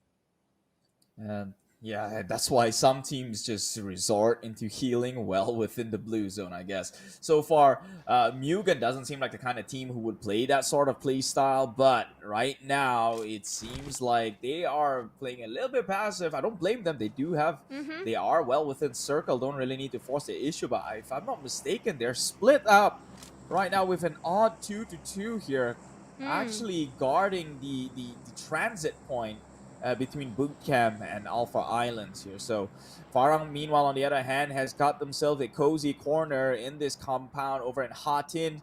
Might spot out the rotation from N42, or even Mamam Delta, who's making their way onto Mad Inc. with some teams coming up from on their tail. So if they're not wary about that, that could be the third-party factor. Definitely. This is Kuali Bawa, who actually made quite a swim, running away from Flash Vision, if you remember the earlier battle. So 2 of them is still alive. At least they are trying to, remove the stigma that has been happening over in Erangel and Mirama. So this time they are still alive, coming into the second circle with 14 teams. At least that's the difference in some of the teams that is trying to make it on top. Although we have some dominating teams in the scoreboard. We don't have to explain that. You guys could see how much of a different skill feat here in total. But Matt Inc, that was a beautiful shot towards Matt. And Matt Inc getting the corner, the angles covered, getting a very good point of elimination. I would say the timing, it was fast, clean, but at the same time, Mamam Delta has also opened up quite a bit. And then we've got Kwali Baba at the back. So Matt Inc gotta make the right choices. Even though yes, they have guarded this area, they were the ones who stayed in Chem Alpha when they first dropped in, and they have been here. So looting wise, I don't know. They're just gonna use whatever they have in this area. At the same time, they need to guard each other's back. And knowing that Matt Wolf is in the open, Man Bird is inside. What is going on? I'm not sure, but something is telling me they have to push. They can come out on top, surely. It's only Mama Manbird on his own, Mama Delta, one member left remaining from their side. So all that play of them actually just going through the waters also come to this sort of conclusion. It will feel bad for them in that sense. And I guess they've been always the passive team, right? Even when they chicken dinner on the previous match, it was because they were they were playing it passive and found opportunities of their own. Now the circle has closed on forward. Mad Ing no longer within it. Farang still having the better half of it, but it's Mama Vincera who's now occupying the top hills of Alpha Island. And meanwhile, bodies are dropping like flies over at the kill score here. That would be Seal. All the remaining teams who failed to make the rotation through are now in quite of the bloodbath. Pretty much, yes. But I still see that some of these teams are actually in the hunt for first aid kits. I'm trying to see a few players at least who have a collection of it. Definitely Penta is not the doctor, but she. I can't remember. Okay, the player Penta is the only person alive, and if I'm not wrong, Steel is actually one of the teams that would do healing game. But unfortunately, it has been quite it was a good start for Seal, but right now they are gradually going down, knowing that they are the only person. Penta is the only person getting caught off by WD coming in. Wick Sauce already know the position. Penta is trying to cook that grenade. Hopefully it will land nicely. And but Wick Sauce running away. Good shots covered there by Penta, but that's not enough. We know that. Can he or she clutch this one out? Penta Seal already taken one member down, only have one more gatekeeping the area. If she could make this one work. Meanwhile, Mugen suffering the fate of most good teams in the map of Sandhawk. Just cannot pull this one through. They did get information though, so I'm sure the rest of Mugen has got eyes towards this compound area. They will make the movement forward. That's M42. H2O, who will be positioned by the rock here, will take down Virgil, and he spots out Vex in the far end. Unfortunately, cannot clip that one up for a follow-up. Yep, this place, it's just hard for any teams to move around, honestly, for one another, because M42 pretty much stuck in the heart. They can have a fight with Mugen, but it's gonna be calling time. The time will come where all of these teams will look at one another, and I'm talking about Gasa, I'm talking about M42, who will look apparently at this area, and it's really vulnerable for anybody to be here, knowing that the circle is going to close it. I have no idea where the circle is going to close it. I have no idea exactly. Is it going to go towards Alpha, or is it going to go upwards in Hartin? But Farang Kabo managed to get Zainaku from the back. Circle looking like it's teasing the area towards the water here, but we will see as it closes down even further. But look at that, M42, they are neighbors within their sister organization here. Tycoon and H2O might just have to kill each other off. There's no excuses at this point. Gasak seems to be the one. Oh, yep, well within the water area, as I live and breathe and said it. Curse myself. And it's a 50-50 split with only 50% of the circle playing on land here. So everyone's going to have to... So whatever size the circle is doesn't matter, because the playground is just half of this. And now all these teams will have to rush towards in. There are 12 teams still left alive. 12 teams left alive, and it's already the fourth circle. It's starting to hurt, honestly, in Sandhawk. So they will at least have to sacrifice a bit of their first aids, especially teams that are currently in the blue. They got to know what they're doing. Either they go and do a little bit of farming, because there's a lot of teams, honestly, a lot of players still in the circle, and knowing that the place is the place that I said to avoid. But you know what? Fortunately for these teams, they can stay as long as they want, even though the place is not one of the best. But Hakim, how can you? Oh, I don't know why it did not land. Probably it did not render like what we saw in Miramar. But here we go. We are still seeing Hakim trying to land the shots ahead. But probably yes, there is a hill there. There is a hill there because he's looking straight ahead. So he knows the position, but he can't land the shot. So there is a hill in front of Aris Chomel. Okay, yeah, sure. Yeah, we can see him. Yeah, there's a hill right there. I thought it was just whipping every shot. But hey, Seal in the water. She's still alive. Penta now just playing the healing game here. Has found herself on shore. I believe it's a she, since you mentioned it was a she. No idea. But you made a mistake there? Oh no. And well, talking about mistakes, Seal will have to swim their way back to where she came from, because, well, they're getting a little bit too much hits, and will go down. Drowned in the water will she be. Meanwhile, SG, they have been holding this compound for the longest time. I guess one of these teams, H2O, who is well within the circle. Neighboring them is another M42. I believe it was Tycoon. So far, they're not within range to be spraying at each other, but it's sooner or later, all these other teams are going to make a rotation in. Gasak's coming in. Mugen is already one player in. And Farang taking some members off on the map. And here we go. We are starting to see a little bit of the healing game. Mr. Fit Bomba with 24 first aid ready to do the healing game. Waiting for the blue to aid a little bit, and then he can do the healing. And of course, necessary knockouts from the back. So this is what I mean by this meta over in Sandhawk, especially coming into the Singapore qualifiers. There's a lot of doctors in the game. So we're going to see a little bit of here and there. Some of these teams will start to show off their skillful talent of being a healer. Although we want to get healed by the Omaricano. Omicron, but no Omicron in this map.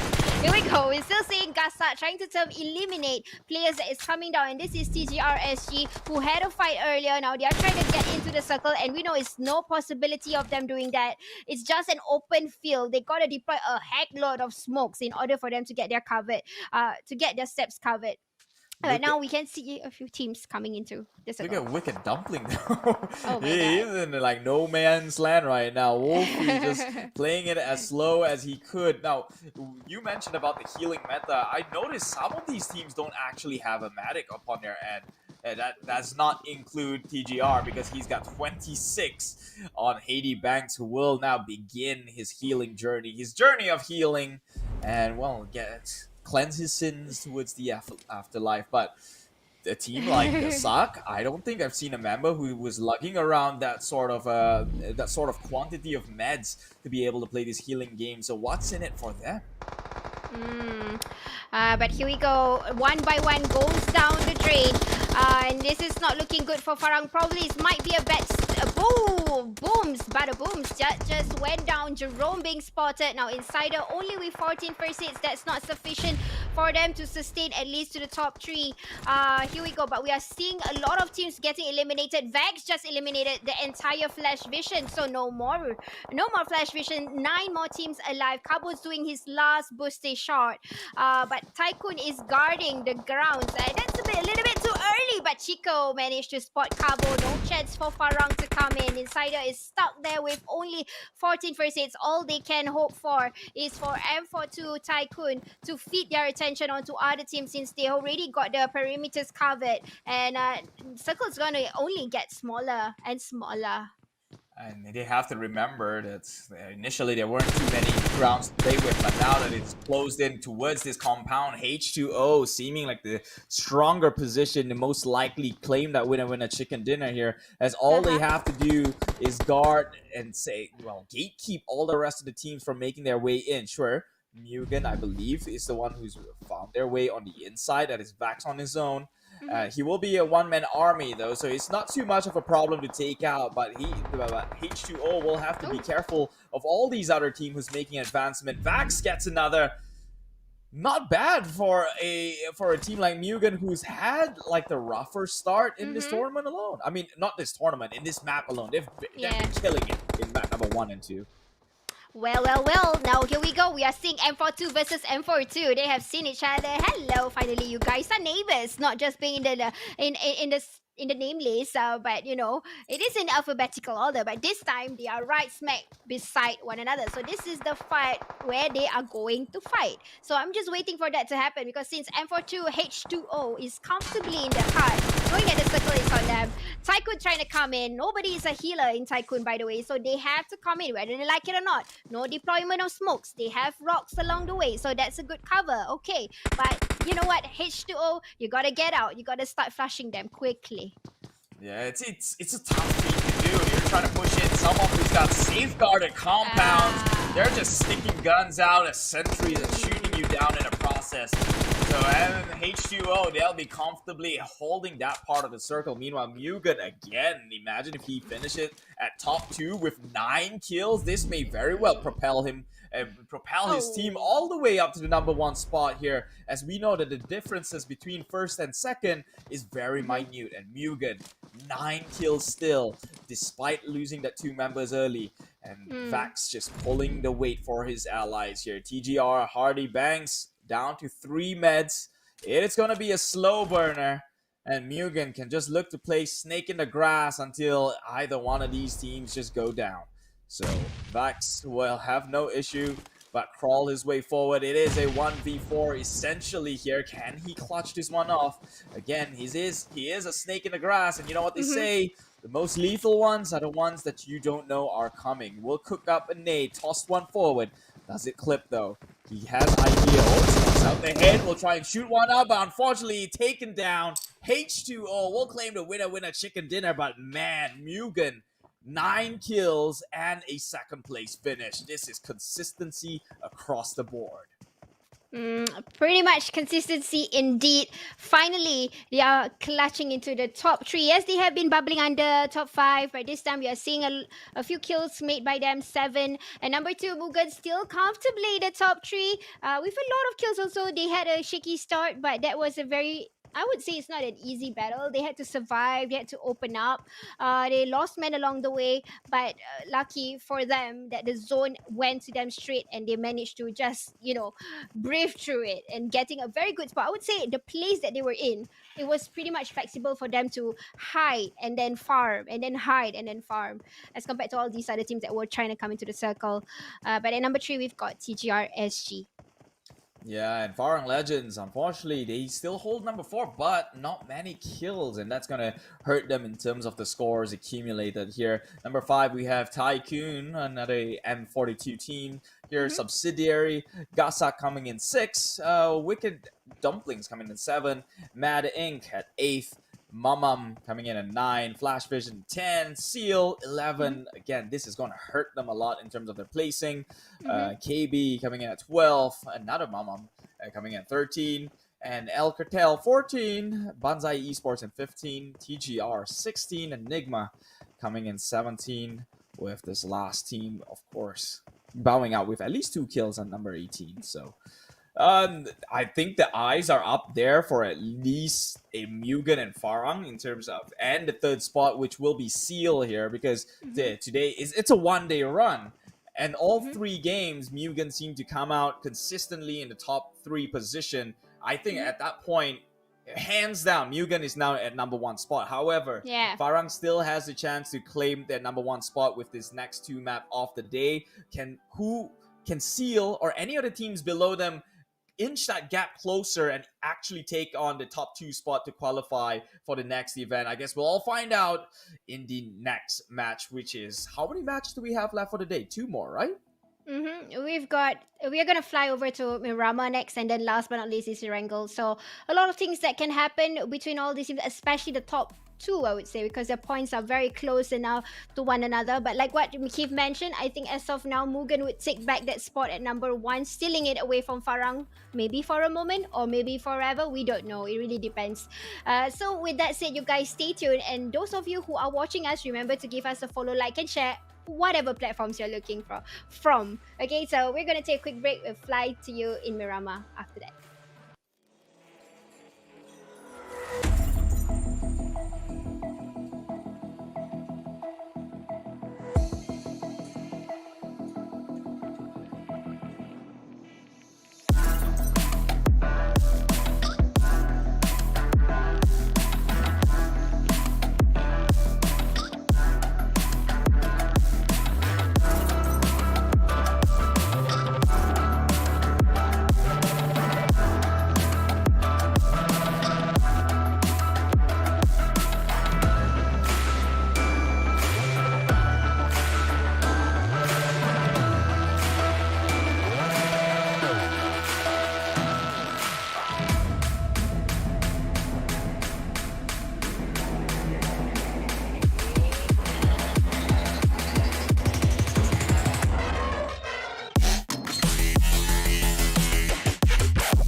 Ladies and gentlemen, welcome back. It is the CE Esports Championship 2021 Singapore Qualifiers, which means we are looking for the two of the best in Singapore to emerge victorious and move on to the next round of this entire event. I believe the total prize pool of the CE Esports Championship, the main event at least, is about 60,000 US dollars. You can fact check me on that one. Go check it out on any of the official PUBG Mobile pages. But of course, before we get into more matches for today, just to introduce ourselves, this is the very quirky, very pretty Sis Jenny who keeps flattering me, and I'm trying to return that favor onto her and see how awkward that feels. My name is Keith Alicia. What's going on, Sis Jenny? Nothing. It's okay. I feel very humbled and flattered by your comments. Thank you. Okay. Moving on forward, we have done 3 matches already for the day. Only 2 more left remaining. Of course, we are going to get into it, but first, huge shout out to the main organizers, SGE Sports Association, our official hydration sponsor, 100 plus. In case you don't know, or at least as casters, we kind of have to keep ourselves hydrated. So thank God for 100 plus. And the supporting partner, Prism Plus, as well as this whole event is part of a GE Festival initiative powered by Rezo.gg. So the next match is going to be Miramar. We've seen how Miramar played that one out. Again, now it's been quite the trend here that Mugen and Farang are competing for the number 1 spot. Let's see where they are so far in this tournament alone. Booms, bada boom! Surprise, surprise! And although they are not that far from one another, Mugen finally getting into the number 1 position after Sandhawk. Although they didn't get the chicken dinner, but points itself says it all. They've got 68 right now at number 1. Number 2 following behind them is Farang SG with 61. And for 2 who won the chicken dinner over in Sandhawk, pushing up their abilities, push and shoving off Seal SG bottom step down, which is with 41 points. Still SG with 35. Again, they are not that far behind, by the way. The points are getting closer and closer as we come to the ending of the games that will happen after this, which is round 4 and round 5. Gasak UF at number 5 with 34. TGRSG at number 6 with 25. Mamam Delta at number 7 with 20. And for 2, Tycoon with 19. And El Catel at number 9 with 15. Yeah, and of course, the top 2 position is where it matters the most, because that will be the determining factor on who is going to represent Singapore in this further on into the tournament. And so far, 3rd place from 2nd right now. The only one in contention for the top 2 spot is probably going to be M42H2O, who's now at 41 points in total. But that is a 20-point gap, with still doable with 2 more games remaining here. But they have to score high in both of these games if they're looking to contest for that top 2 spot here, because Farang, they have a decent amount of lead, 20 points. That is 1 game in total. However, if Farang do go off too soon, that may be opening for the rest of 3rd all the way down to 5th place or even further to catch up.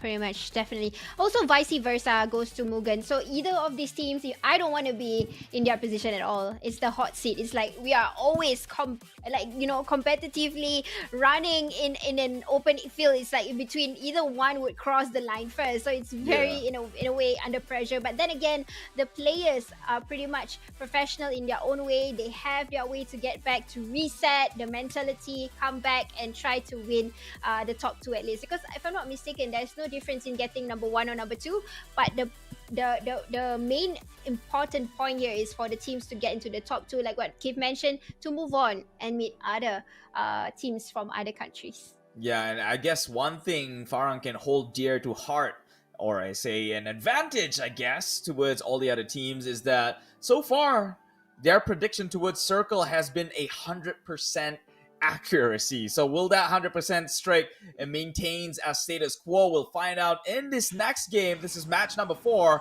and we're taking a flight over in Miramar. Flight route seems yay. Yay. Okay, so it starts near Minas Generales or even Impala to start off with, and it ends in Trailer Park. So it cuts in the middle like a piece of cake.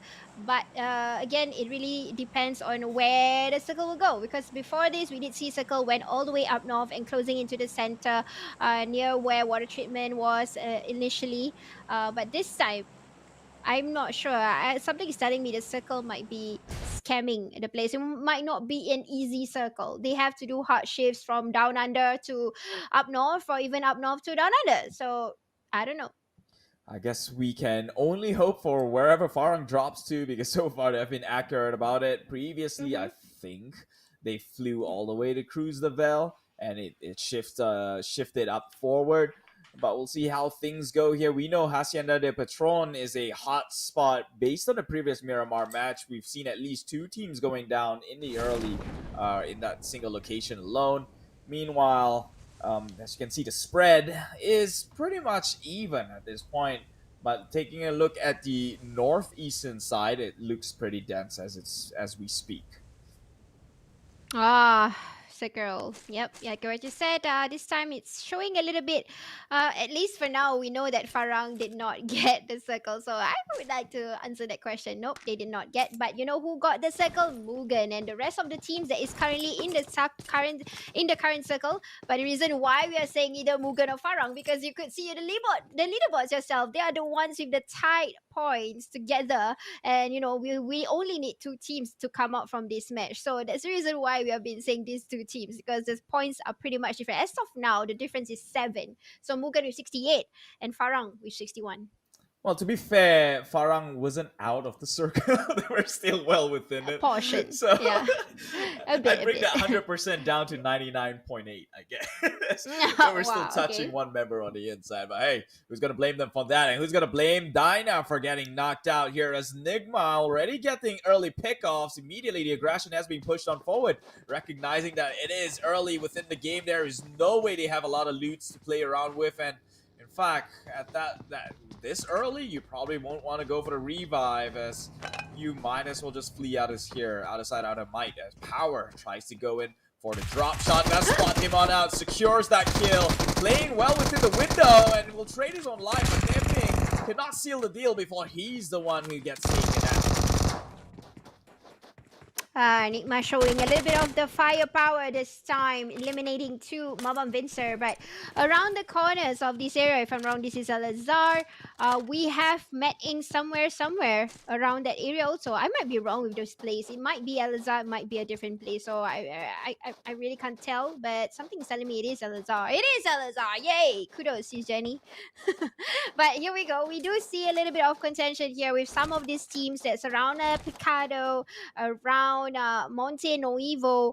Even there are a few teams that is pretty much stacked up together. They are pretty much close in a sense of a few meters away, but not really listening to the gunshots or whatsoever. They probably have seen one another. Like these 2 teams right now over in Los Leones, we've got TGR Ghost versus Banzai. So Banzai, they have the manpower already gathered up. up. All they need to do is to push the person that is here, if they know if there's a play here. But it seems like I don't think they know, and Ziki is pulling back, giving just information to the teammates. At least there is a team right in front of them, and they've got to be careful with the steps that they take. Yeah, but I don't think pushing into TGR is such a wise idea. We've seen how TGR pick off these fight, and look Mm-hmm. at them being so much more spread out. They have the map Mm-hmm. control that Banzai Esports can only dream of having at this point. So Mm-hmm. maybe they'll play it a little bit safe, just loot things up, and maybe even book a ticket out of here, get to the next checkpoint, because we know what happens when, all these early team engagement happens within this compound. However, though, they are gatekeeping it. They will be at least soon enough gatekeeping each other, since the circle, they're barely by the edge. So maybe you're right. Maybe they have to come in contention soon enough. Mm-hmm. Meanwhile, M42 Tycoon seem to forgotten how to drive. Actually, he's just staying there idling. That's not good for the engine. Over in Campo Mileta, we did see we are seeing Qualibaba over there, and hopefully this might be a longer game for them. It hasn't been a good start for Qualibaba at all. Similarly to Banzai, so they definitely try to make the best out of it. Even though yes, it's quite impossible for them to catch up with the scoreboard, but at least make the best out of it while they are here. So coming back into the topic, since we got a lot of time to kill, I'm gonna tell you guys fun fact. So if you remember, somewhere in season 1 and season 2, there is a team called Steel Hearts. Well, they are still here, although they are rebranded into TGR. So TGRSG is actually Steel Hearts Singapore. So they are still here over in El Pozo right now. There's 2 TGR, yeah, but this is the team that actually went to PMPL in season 3. We've got players like Ade Nafi, Hadi Banks, who were playing back then, and they are still here today. But this time, just hoping for them to appear in the scoreboard, at least into the top 9. As of now, we are not seeing them yet. I think I did see them for a while and they went off. So maybe we are about to see them coming back again. And this is our just fun facts for you guys to know that there are still season players that is from season 1 in Singapore, and they are still here right now. We're going into season 5 already in PUBG. The question will be TGR Ghost or TGR SG? Who comes out mostly on top? Yeah, that's a question that I can't answer. Unfortunately. Well, she's gotta save some hearts and feelings, guys. Unfortunately, I'm not that kind of person. Anyways, Nigma here though. After taking that 2 kills onto their end, it seems like they might even get more here. As Mama Boy gets taken out as a bit scare, and Sleeper might just go sleeping well within his grave as they get taken out and sent to the lobby this early within the game. Eve, that last shot in hand. I would say Enigma is a pretty much aggressive team. They have been going around taking fights, although maybe a little bit on the rotation, they got to work a little bit more. But when it comes to firepower, they are all up and loaded because a portion of these players are actually in the 16 years of age. And when you're young in esports, when you're doing sports, you have the adrenaline to do the best. If you're a runner, you want to be the fastest. If you're the footballer, you want to be the striker. So over Enigma, like I said, a portion of them are 16. And you know what? Chico here is showing off some firepower from a great distance. That was a beautiful shot by Chico. He didn't get a single damage, bro. Just shooting straight onto Hakim, getting the shots in. Although just one more shot, he might just get that knockout. But that was a hard distance, I would say, to cover. It was from a lower portion over to a vantage point. So by right, and usually, or by signs, it's from the vantage to the lower point will get that rhythm on point. But unfortunately, we can see that M42 players, especially Tycoon, are getting their engagement right. At least the aiming is there. Yeah, but it is quite the distance they would have to shoot up towards here, so it wouldn't be an easy feat to do off here. But Gasak, if they look to push on forward with 2 members down here, that could very well be their mistakes, or could even work out to their favor because they've got eagle eyes across the board. You mentioned about being young and highly driven to do 110%. I just don't relate. You know, Oh, when I you was do. young and I was You playing should. football, although I don't play football, all I wanted to do was be a goalkeeper because I Oh, believe what? my hands were worth more than my feet. So that's how it felt. Kaki banku they call me. So Ah. I don't relate there with the aspirations analogy, but hey, not everyone's a loser like I am. So TGR will be making it well within the circle. They will have to come across Banzai Esports, who is recently within the area, as the circle has now closed off, and he might just crash into land exit. Oh, this might be an encounter he wasn't ready Oh! for. Gets shot down immediately. Brawl G on the floor as another Lemon G tries to come in. But oh, the ghost is flaming souls right now as TGR Lemon will take an even trade against Banzai Esports. Meanwhile, Gasak is having skirmish of their own. They did push up against M42, and it's actually worked out for them, having the eyes up on the high ground. They made this play happen, and he clutched that one forward. This push is turning towards their favor, and now only one member from M42 left alive all the way at the end, and that is Chico from Tycoon. Ay, yikes. Definitely, this is a surprise contention on either side of the teams. I was surprised myself when TGR came in like that. Banzai was all ready. They were doing a TPP. They knew what's going to happen on them. But this time, we are seeing an even trade, 3v3 here. But though, a lemon, I would say, for the team of Ghost has been the lemon juice for the team. He has been getting the shots on point. He has been the rusher. So I'm definitely seeing a lot of potential coming from Lemon G from TGR Ghost. But here we go. We are still waiting for them to do a bit of flanking for Banzai. I think one of the players managed to see Ziki, who was trying to open up on the other end. You did see him flanking a little bit, but now the blue is it's not in their favor. Blue's coming in. It's not as painful. But if they would have wasted a little bit more time, but Hafiz, he was busy looking in front, not expecting someone to come out from the other angle. So probably right now we can slowly start to see Banzai coming down, falling one by one. Edo is still alive. Smokes is still there, waiting for information. He's getting information on how far his friend is and if it's possible for him to push forward to do a revival. But as of now, TGR Ghost has already regrouped and they will try to fight back. Now looking into WD or Wicked Dumplings meeting up with Mugen. Uh-oh. Yeah, if you want to say aye, this is going to be a perfect time to do it. You're just Dumplings getting crushed on by the Mugen train, who's just fast forward into the direction they want to, and that is Victory. Nasty here. We'll be making sure no one's coming in from the flank side. He's got a weird off angle here. Can they look to push this one out? They are spread on apart. It seems like, well, Wicked Dumpling found themselves in a soup. In a hot soup situation within the bowl. They can just spray down, and that is like chopsticks. They will be shredded into pieces here as Mugen looks to push on forward. Oh, I think one of the members just peeked out his head, but he did not see that one. They moved off the angle just in time, so Virgil did not catch out any sort of rotation. Meanwhile, Nasty driving underground. Oh, okay, that was a render.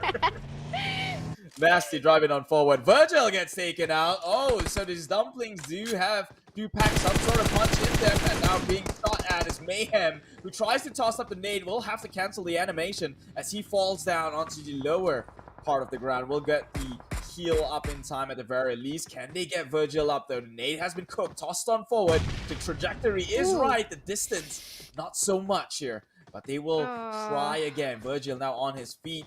More nades being tossed on forward as Mayhem tries to get into flank side. Maybe catches Virgil off. Don't give him the chance to heal as, oh, he will be in full HP. They do have an idea on where Wild Dumpling is at. They do scout out ahead. Nades being tossed on forward. Will not connect. Vax now in danger as the retaliation grenade will catch on to Mugen Vax, and that is another member down from Mugen. So it seems like this powerhouse of a train is going to succumb to the likes of these Wild Dumplings. This is not looking great at all for Mugen. Now 2 members are down. ST and Eric Chomel is in the vehicle still. They're trying to get into this off angle, but this time it's not about off angles. They have to come in to save their teammate because as of now, this is only the third circle. Mugen is going to fall back.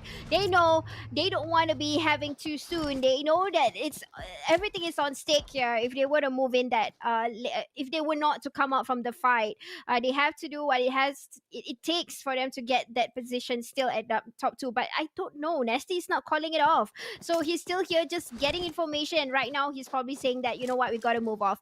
And by the way, guys, this is another fun factor. Wicked Dumplings. A few of these players are from Divinity. So if you remember DVT, so some of the players like Wick Sauce, Mayhem, they are from Divinity. So that's the reason why we're seeing a little bit of the firepower here because these are the players that represented Singapore back in Season 1. But now Farang managed to clutch, or not clutch, but spot Nigma in the soup right now. They are in the soup. So Farang is going to open up and trying to get whatever points they can in order to get back that position. Locking down one by one. Moxie has already spotted Smokey with the smoke stores out, and he still has nowhere to go with bandages only. So that is definitely a red flag for Nigma. Yeah, but Foyi is trying to push the issue forward though. Does have an idea on where Moxie might potentially be. Holds up the gold pen. Maybe wants to toss that one forward. Star points if you must, but Moxie tries to drive off into the horizon. Getting shot straight here by Foyi, but the bullets does not aim true as he misses almost every single shot but the first one, and now he's on his knees begging for mercy as he will eventually die a slow death with Smokey going down in this engagement. Yeah. Yikes.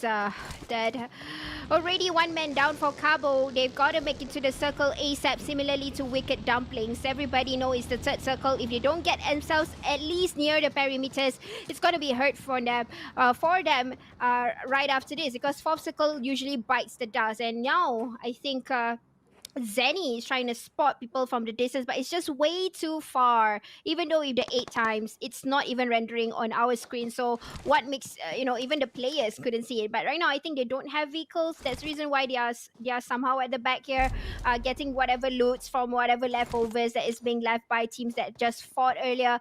But now we're looking into El Catel having a standoff with Seal, and Seal this time they are still alive for men. Yeah, so I guess it's good news going out from Seal here, being able to survive this long. I guess they had 2 bad games, but it's not over for them to climb back up towards the top here. As now Seal might have a chance to creep in closer and close in the gap and maybe even compete for the number 2 spot. With only 20 points different, it's very doable. All they have to do is have 2 good games in a row to make up for the previous bad games they had. But it's not going to be easy as now Farang coming in from the backside here might be picking them off. Or if not, TGR is also in the way. Wicked Dumpling on the other hand, Mayhem has been crashed into the compounds of El Cartel, will decide to instead drive their way out of there because this is too tough to crack into and, well, lose 1 member in that process. That is Mayhem gone from the side of Wicked Dumplings, but they have their sights now onto Banzai Esports as Smokes try to play within the smoke zone, but there is a third party here trying to stop the Wicked Dumplings from securing that kill. So Smokes will toss one out. That is the Molotov that will prevent him from making an advancement forward, but Smokes isn't the healthiest of player at this very time. Yes, pretty much still Wicked Dumplings trying to squish into the circle. Banzai still alive somehow. Now right in front of one another. Edo goes down with the life already getting into the 30 HP, but Smoke's coming in a predictable manner. So already taken down 2 of the players. WG clutching 2 of them. But now this is what I meant by the circle is going to be very painful. It's really painful right now. They have to come in smartly. Even though El Catel has vision and eyes on Wolfie goes down already. No way to get into the circle. They're gonna get just ditch off just like that by El Catel, getting 2 kills as of now. But you can see the circle.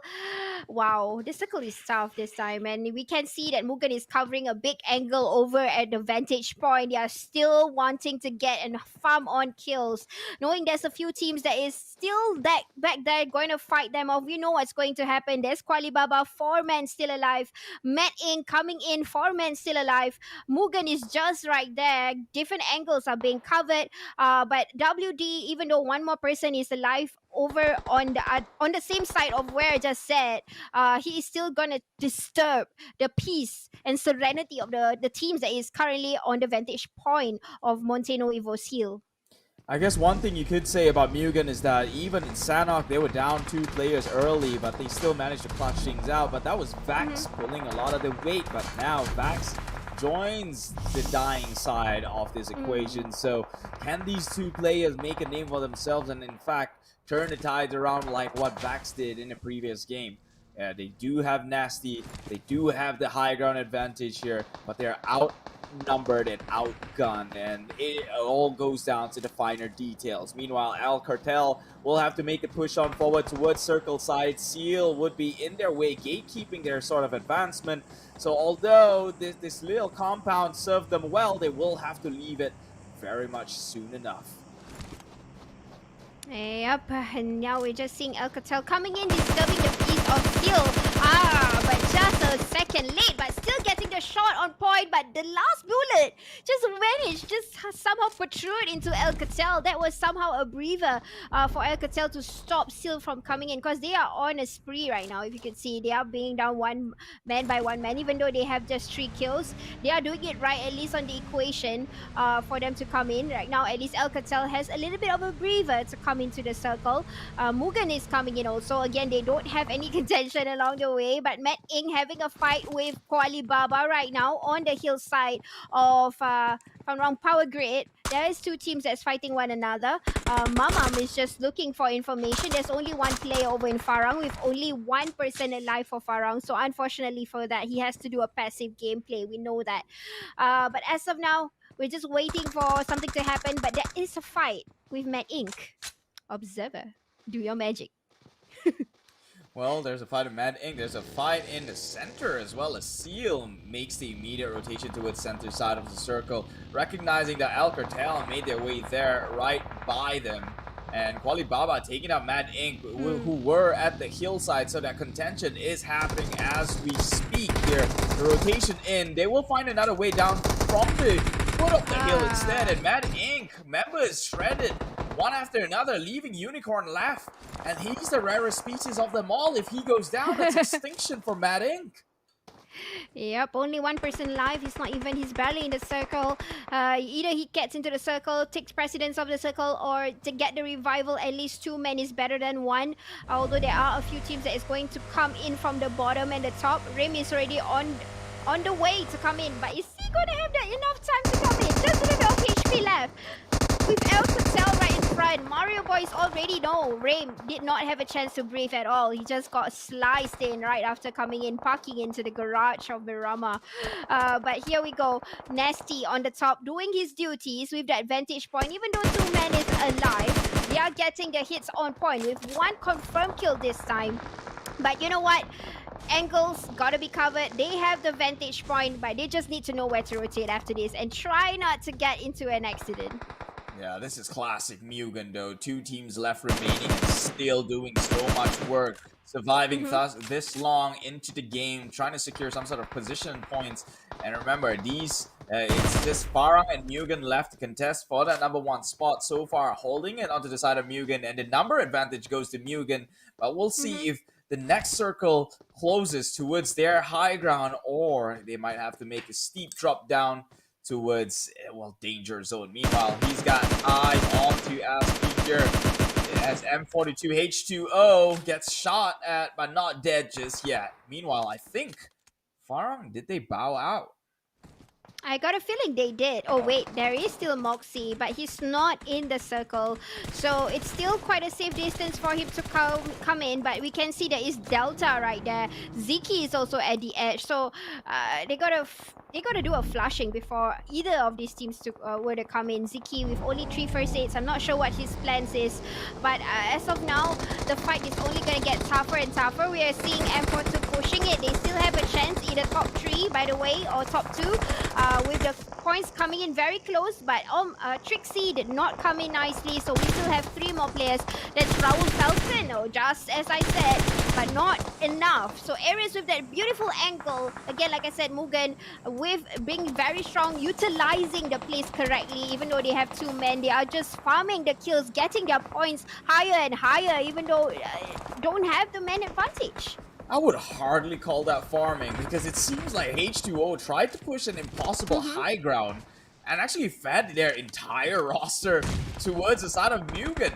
And this is how Mugen has time and time again able to secure decent amount of kills despite having only 2 members. Imagine if they had all members up and running. Oh, as I say that though, Aris Shomel gets shot down by H2O, so their efforts have come in to succession to a certain degree here, leaving Nasty left alive and running and playing for the #1 spot here. Oh, they spot one out. Flash Vision's right in front of him. He does have some utilities to play around with. Will create a wall of smoke to at least buy him more time, but a grenade has been ticking on him, and he will die out from the aftermath of the fallout. That Molotov was smartly planned by Flash Vision, managed to get through.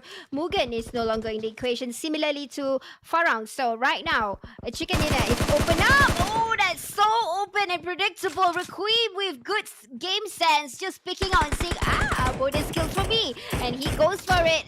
Is still in the hunt for more kills, and it's not enough. It's enough time for them to actually catch up with the scoreboard, for Seal. They are less like 20, 30 points away, and it's still doable if they get to finally clutch the entire players that is still in the lobby right now. Yes, and especially if they're going to rake in the kills, they only need 20 points to close in the gap. Maybe now a little bit further, because Farang, I think maybe they have some kills on their own, but still very, very doable. A chicken dinner is easily good points going their way. All they need is at least 10 kills on their name to at least keep them close enough for that last match of the day to matter. Meanwhile, Flash Vision, they did take down Igami from Mamam and trade it with Nas OP here, as Flash Vision now only with 1 member left, shooting one direction. That's Manbird on his knees, immediately go for the revive. Can they get it in time, as Matt has eyes towards them? Seal looking to make that movement to push on forward here, as members after members start striving on forward, pushing the issue a little bit, leaving their comfort zone actually. Definitely an eye for a prize for Seal, trying to get the Seal, and yes, Seal the deal, finishing off Flash Vision. Now the fight is between, it's not Flash Vision, it's Mamam, I'm sorry. Mamam that went down, so now it's left with Alcatel, Seal, and Flash Vision. Seal, Helios just went down, but that's not the end. They still have 3 men still alive. Alcatel is right behind, already got the information. Requiem did see some movements from the back, and they are trying to lock down this team that is trying to fit them from the back, because you know what, Flash Vision still have a quarter to go in front of them. They have like a smoke chain ready, so that in itself gives some breather for Flash Vision to come in. So they are doing it one by one, and you know what, 2 teams left. They finally did it right for Seal, and they are still coming in for that chicken dinner. Yeah, Seal, they have 6 kills right now. They need at least to confirm these 2. I mean, surely they can confirm these 2 kills. But will it be enough to propel them into closing that gap? They will try to Requiem getting into the vehicle, maybe just charging forward, forces some sort of reveal, but he gets shot down. JJ extending his stay a little far too long here. They will get the info and shoot back. That is Iwan taken out, leaving Imaman left on the side of Flash Vision, who could be doing damage. They have to be careful though. In a 1v2 situation, he could pull off a clutch, especially in a vague situation like this, where they might lose info on his location well within the grass. They do have covers to play around with though, so Seal will be pretty much on a safe side here. Tossing nades out forward, reveals him, shoots him down, and secures a winner-winner chicken dinner onto their name. Finally trying to undo what they did wrong in the past 2 games. Yep, and winning the chicken dinner, Seal SG showed that they are back to catch up with one more map left, and I think it's still doable for them with how many kills is this? They've got 8 kills already. Flash Vision at number 2. Number 3 is Alcatel. Number 4 is Mamam Delta. Number 5 is Mugen. Number 6 is M42H2O. Number 7, Met Inc. Number 8 is TGRS. No, it's Ghost. Number 9 is Farang SG. Number 10 is Qualibaba. Number 11, WD or Wicked Dumplings. Number 12, Gasa UC or Gasa UF, sorry. TGR SG at number 13. Number 14, Banzai Reborn. Number 15, Nigma SG. Number 16, Rosa Jahannam. Number 17 is M42 Tycoon. At number 18 is Mamam Vinsa. Yeah, ideally, Seal would have loved to get at least 20 points from this match alone to immediately propel them into at least the 60th points. Because if I'm not mistaken, Farang previously was at 63, if I'm not mistaken. 63, 64? 61. Or 61. Oh, yeah. And number 3 Seal was M42. Actually, M42 was the one coming in at number 3. Yeah. I might have the whole calculations wrong, but we'll rectify that once the whole leaderboards will come out and we are down into the last game of the day. What are your thoughts, Sis Jenny? Wow. Definitely it's still a battle between Farang and Mugen, but I think there are some teams who collected some points. They might get themselves closer into top 2, but I think it's quite impossible for teams to get 20 points. It's still impossible. I've not seen them getting 20 points. Not a single team that got 20 points and above. So the difference between the scoreboard before this, number 3 was 40 plus, so it's still about 20 of difference points for them to catch up to the top 2, which is currently Mugen and Farang. As of now, I still think Mugen is at number 1 and Farang is still at number 2, but I could be wrong. So we're really gonna wait for the leaderboards. But this time, I'm going to predict that the last match would be more kills to all these teams that is fighting, at least to make their stay worth in this point of time. Because right now we know it's pretty much obvious that who might be into the top 2, but it's not impossible for the top 5 teams to actually catch up to the top 2 if they keep on getting like manpower is not enough, they get too soon, and it could be a problem for that. Great. So we will find out all the questions you have been waiting for. Will Mugen stay at number 1? Will number 2 spot be contended by anyone in the top 4 position? All that and more in the next game. But for now, Sis Jenny and myself taking a quick breather. We'll see you right after this break.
Hello, everybody, and we are back with our last action of the day, last match of the day.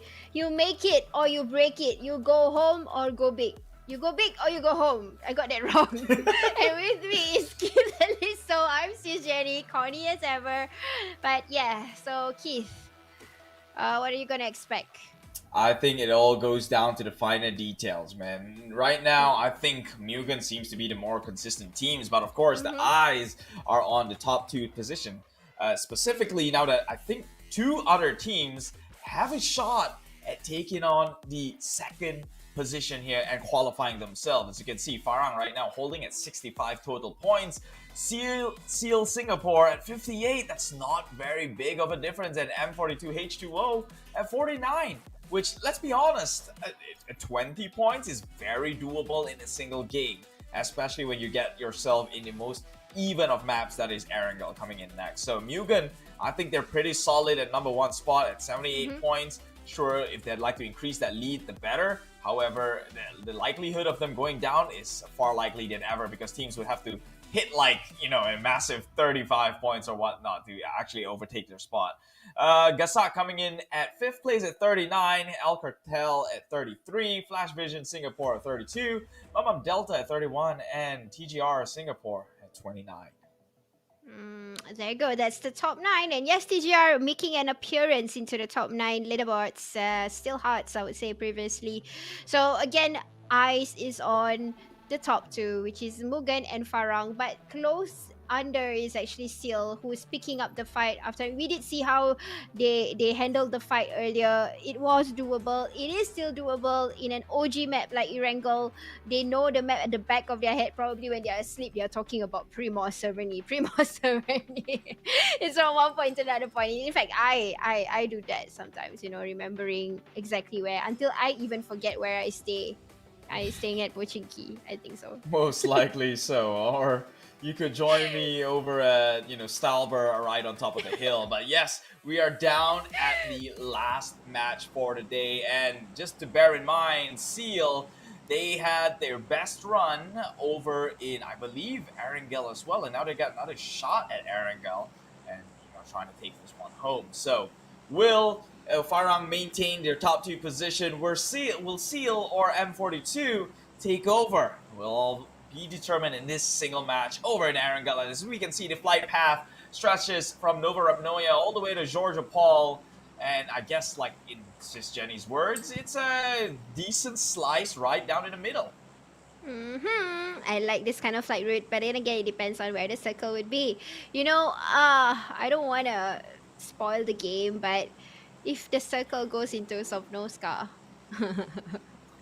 it's gonna be a game changer for a lot of these teams because we know that Flash Vision would be there and they would guard their lives with it. So if it does go into Sovnovska, we are gonna see a lot of backbash and a lot of these teams will end up swimming. But then again, I am not Tencent. I am not the god of the circle, so it really depends on where the circle will go.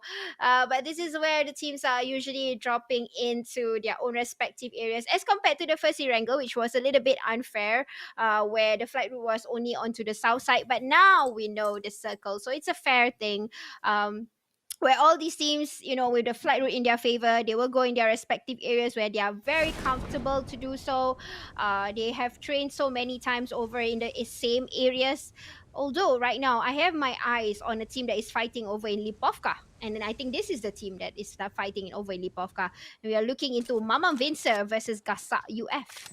Yeah, I wasn't too worried about the circle because, it'll always follow Farang Singapore. So, Wow. Yet again, Wow. 5 games in a row, they have circle over in Saverni right now. But yes, eyes are here right now as the gun has been shot. The first damage has been inflicted, and it is against Gasak, who's up against Mama Vincer right now. It's 3-on-1 in a single location. He does have backup coming in from an off angle, but will it be enough to actually, deter the likes of Mama Vincera from actually overcommitting into this engagement alone? It seems like they've lost Super Pie, and you mentioned, was he the athlete? He was the athlete, right? Yeah.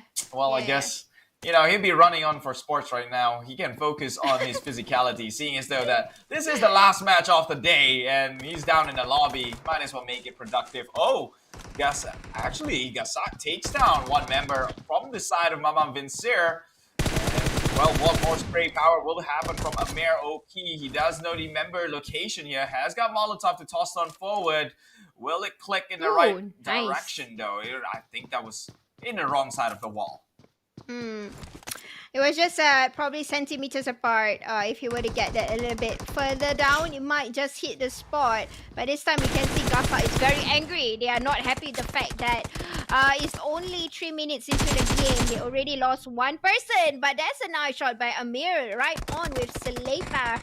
Getting a shot straight into the body. And now he's still going to get that knock and trying to get the revival. You know, right now, even if you get revived, it's no point. You know why? Because the loots, you don't have first aids. You gotta be the last man to engage. And this time we can see Gasa is going to push and push and push. They're not going to give up without a fight. I mean, this is what they get if they want to do some crash landing. I'm not sure if there's any other teams who decides to do crash landing. And it's pretty normal for the last match of any kind of tournaments. We would see teams chasing one another just to get that kill. Like in your words earlier on, go home or go big, right? Yeah, just messing you with that one. But yes, this team though, on the other hand, they have been playing with only 2 members. So they'll try and make it work. Vito goes in with the drop shot. It's perfect. Takes down KB. Oh, they've got 2 members, and that kill was secure. Even things out here, but they did lose as a noob in the process. So it turns into a 2v3 situation. Still down by 1 member. And now he will have to go against all odds and push into a compound here. He's got Vitos coming in from the backside, but also Richie positioned for any sort of movements on the flank side. So Saber 2F will have to hold his way on the wall here as Rim gets taken down in the process. Now this is a smart gameplay by Saber. Me Grim, do not get yourself too overexposed. He nearly got his life cornered there, but Orichi had a good flanking angle, but now he's back in the compound and a grenade is going to be tossed in. This is predictable. Raim is going to get really butchered in his life and going to get eliminated back to the lobby. Now 2 players down in the lobby, but Me Grim says no, enough is enough. Now last person left is Orichi having to take Vitos 1v1 affair. I don't know what's going to be the outcome of this. Orichi with super low HP, no first aid in hand.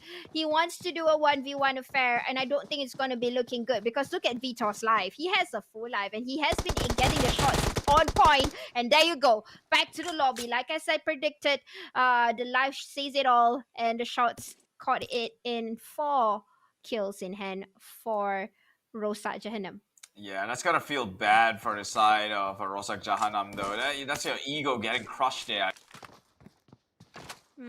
Definitely. That team, it was 2 members against the rest of the world here. Gasak, on the other hand, came out victorious against Mamam Vincera. So yeah, so they actually come out on top. They actually showed them who's boss here, sending them a message never to crash land into their location. Although they didn't have quite the hot run, they still can fight. And talking about fighting though, Smokey, well transcended Smoke, is actually on fire, taking the hefty amount of damage here. Zaki getting shot as well on the opposite side. That's Am42, who, this is Tycoon though. So they're not the ones who's close enough into contention here, but they can very well just eliminate the hopes and dreams from the side of Nigma. If they were to make this one work here, sprays down coming in towards the window side, just a little tap. Chico does not get a single hit. No, actually, this is quite an interesting fight because these 2 teams, they are made by a lot of 16-year-old boys. So with consent, don't worry, guys. We got you guys covered. They are the ones with the adrenaline in them. So Enigma, like I said, the only person that is not of the same age is actually IE, which is the IGL. But M42, to what I know, all of them are 17, 16 around there. So we're looking at a barbar fight, or actually we would call it the close combat quarters, CQC. They're gonna do this. We're gonna see a little bit of jiggle, and we're gonna see who's gonna take down one another. So these 2 teams, they're filled with well, hormonal rushing adrenaline and testosterone going through their veins, but it doesn't seem like they're displaying some sort of aggression, though. Actually getting out of the area. So I guess despite, you know, the hormonal rush, their behaviors are not clouded. They still have a steady mind to decide, hey, let's just back off of this. Let's fight them another day. And Enigma, they will bow out from their own compound, but they do save every single one of their members in the process. So it's still a huge win. Yep, so that was a good call by the IGL to back off and maybe get a little bit more of the survival and maybe farm a little bit more kills. Even though, yes, looking at the scoreboard, there's no chance of them catching up, but it's a possibility for them to make the best out of it since they are here already, making the best in the leaderboard. So here we go. We got Alcatel, who had a good start today, but unfortunately, again, it's quite a lot of teams need to catch up with more than 20 points in order for them to get into the top 2. Again, the team to focus right now is Mugen and Farang, and of course Seal and M42 bubbling under. So it really depends on who will die first. You know what? It's gonna be really crazy if, you know, at the end of the day, it's gonna be Farang versus Mugen one more time.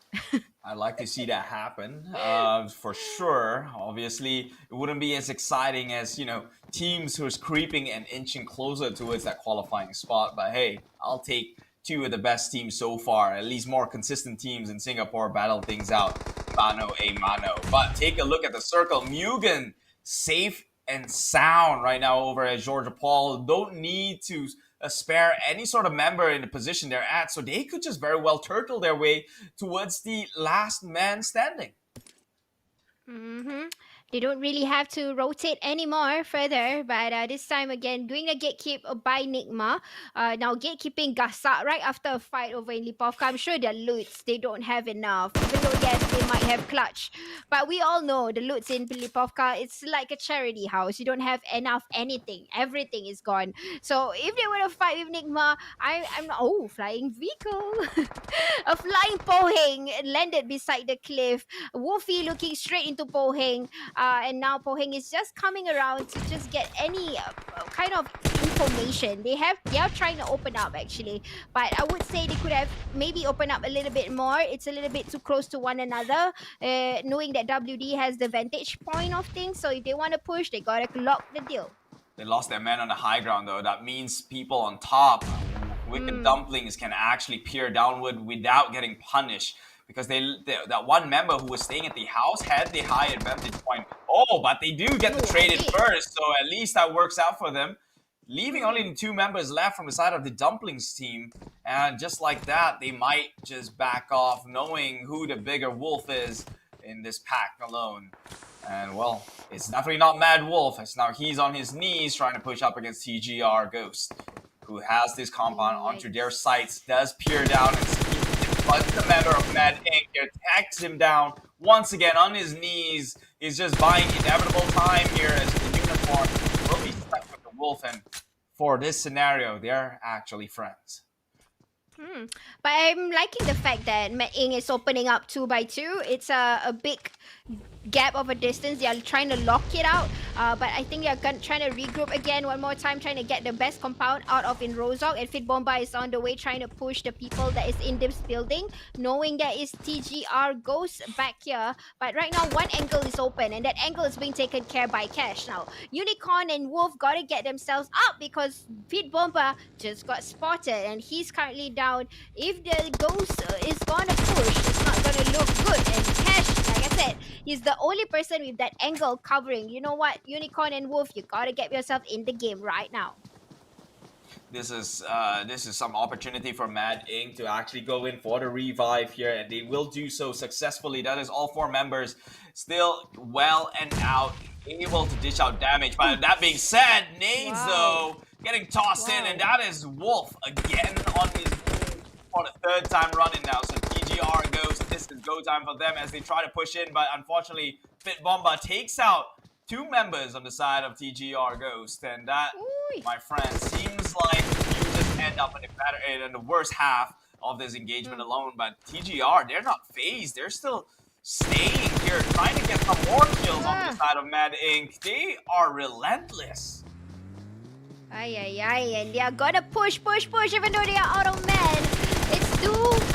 It's go home, boy. Go big or go home. I keep on saying the wrong words. But guys, there you go. Pushing, there you go. Showing the ghosts of them. Ay, ay, ay. That is such a predictable move. But no, they're showing the skills. Yeah, they want to fight also. Matt Ing trying to make a point. But look at Lemon. Lemon, the sour, the juice of the team. Still saying that, hey, this is my last game. I'm going to clutch this team. I try to do it. Even though, yes, he's outnumbered. But Fit Bomber getting that last hit. And back to the lobby for TGR goes. Now looting time. Happy. Mad Inc. came out on top. What seemed to be a hard push to make, they made it work and, well, reaping off their rewards. Meanwhile, Tycoon from M42 here, not doing too hot for themselves, only leaving one member is left alive. Take a look at Seal. Seal still has all their member, and it looks like, well, we might actually have the Mugen occupying the hills of Gatka. So this is huge advantage going on their side. They're already on top, which means they can immediately just form a formation and gatekeep anyone from coming up, or even teams from the eastern side from passing on through. Yep, definitely. Rotation itself for Mugen is on point, and they have been getting good formation, good angles. They know how to play the game. It's all about getting more elimination points to keep them on top, and they have been proving themselves and us that they can get at least 10 points and above for every maps. And now knowing that they are on top, all they gotta do is just wait, and hopefully the gods of Tencent or the circle will be on them. If the circle decided to shift downwards into areas that is not into the amount of Getka, it's gonna smell trouble for Mugen. Because yes, they might get sprays, and even though they get the smokes ready, it might be difficult for them to at least get a good number of the players to be surviving at least. But I think it doesn't matter, because as we speak, the circle, the hills of Gatka is smack dab right in the center. So whether it shift left or right, teams would have to make rotation pass by them, which means they get to pick off a couple of teams before they go down, increasing their lead even further. At least that's the name of the game right now. But of course, Mugen has solidified 78 in total points alone.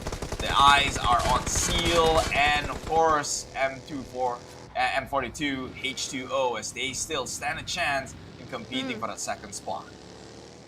Yeah, and none of these teams is back into the lobby, or none of the players are being victimized by any other teams. So they are still alive as you speak. So, you know, they're just going to come out at the very end in order for them to get the best points out of it, because top 2 matters. And now you know what? Matt Ing is trying to make a rotation in. They are a little bit late in doing so because of the contention that they had earlier. So now Fit Bomber being the first person in front, he will try to get a spot very close by to Mugen. So if this team decided to crash and a few other teams alongside together try to crash Mugen, now it's going to be a bit difficult for Mugen to at least get themselves composed, because right now, Keith, I would say you're wrong, because the amount of Getka is not in the favor right now.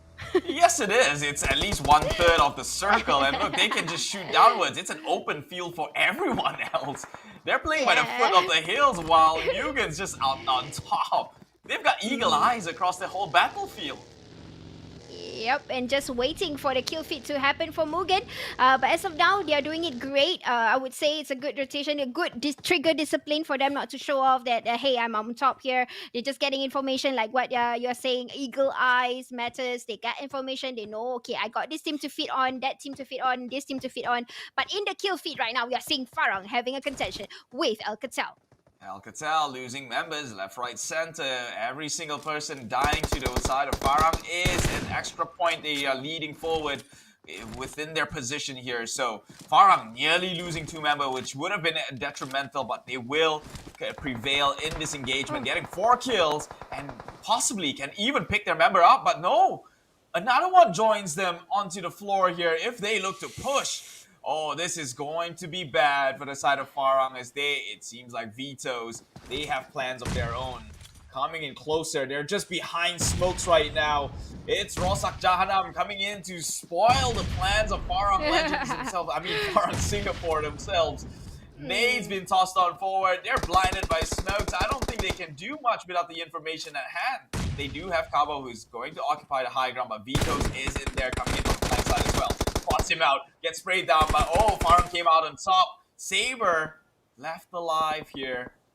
out of this team who was playing with one member down from the get-go will have to clutch things out for himself here. Not possible, seeing as though that he've got some members on the side of Farang, all healthy actually. So that is as far as his engagement goes. Yeah, but right now, Saber is playing it safe and it's still not safe for Farang. They have to eliminate the players. I was shocked a little bit. I thought it was a reset of the game. But nope, it's not a reset. Now Farang has to be careful because they are on the top of no man's land and it's open everywhere. Now Moxie is trying to look out and I think he spotted the person with another confirmed kill for Farang SG and 6 kills in hand. They still need to catch up in order for them to really be on top because like I said, these other 4 teams, they are still in the game. M42, Seal, Mugen. I think if Farang hits 10 kills though, it's a bit impossible for the other teams to keep up then. Because then they'll need like 30 points in total to actually take over the second spot. So definitely Farang is trying to build themselves some sort of a lead or cushion to secure themselves in the top 2 position here, but we'll see how things turns out. Meanwhile, TGR, they're crashing in. Down on the south side is where things are getting denser and denser as we speak. Flash Vision, Imaman gets taken out. Seal now still within compound, has 3 kills.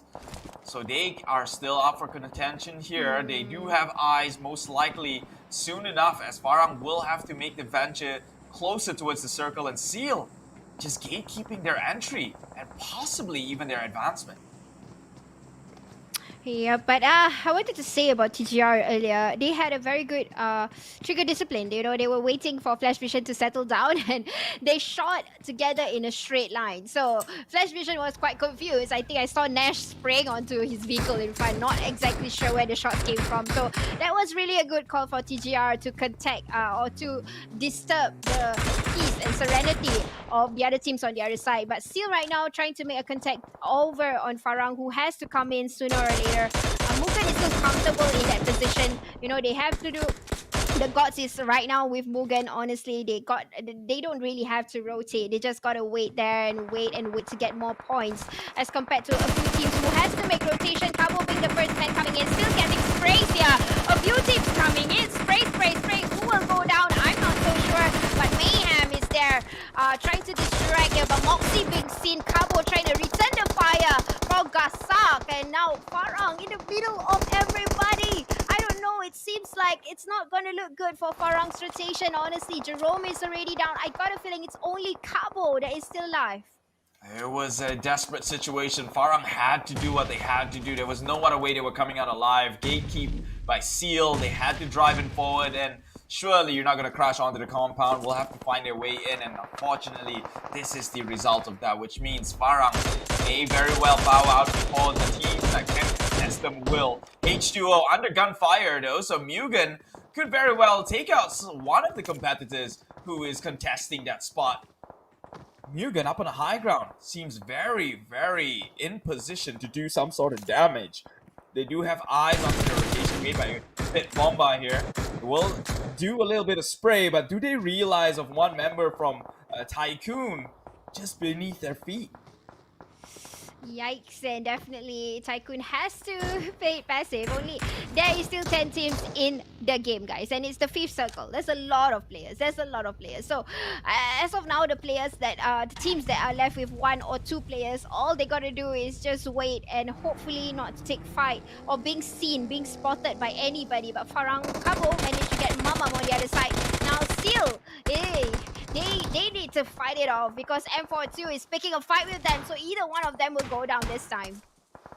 Oh, but they have to be careful not to feed too much onto the side of Seal. Seal is the closest to its contesting for the number 2 spot here. So H2O, they did get a good initiation. I believe that's one member of Seal down on his knees, cannot proceed any more further. That's Kenta out and about, but more going down towards the side of Steel, and H2O, they crumble. Although being liquid, they seem to be falling apart. Oh, Falcon though, flashed that one out. He dies for member from Steel, and H2O eventually bows out.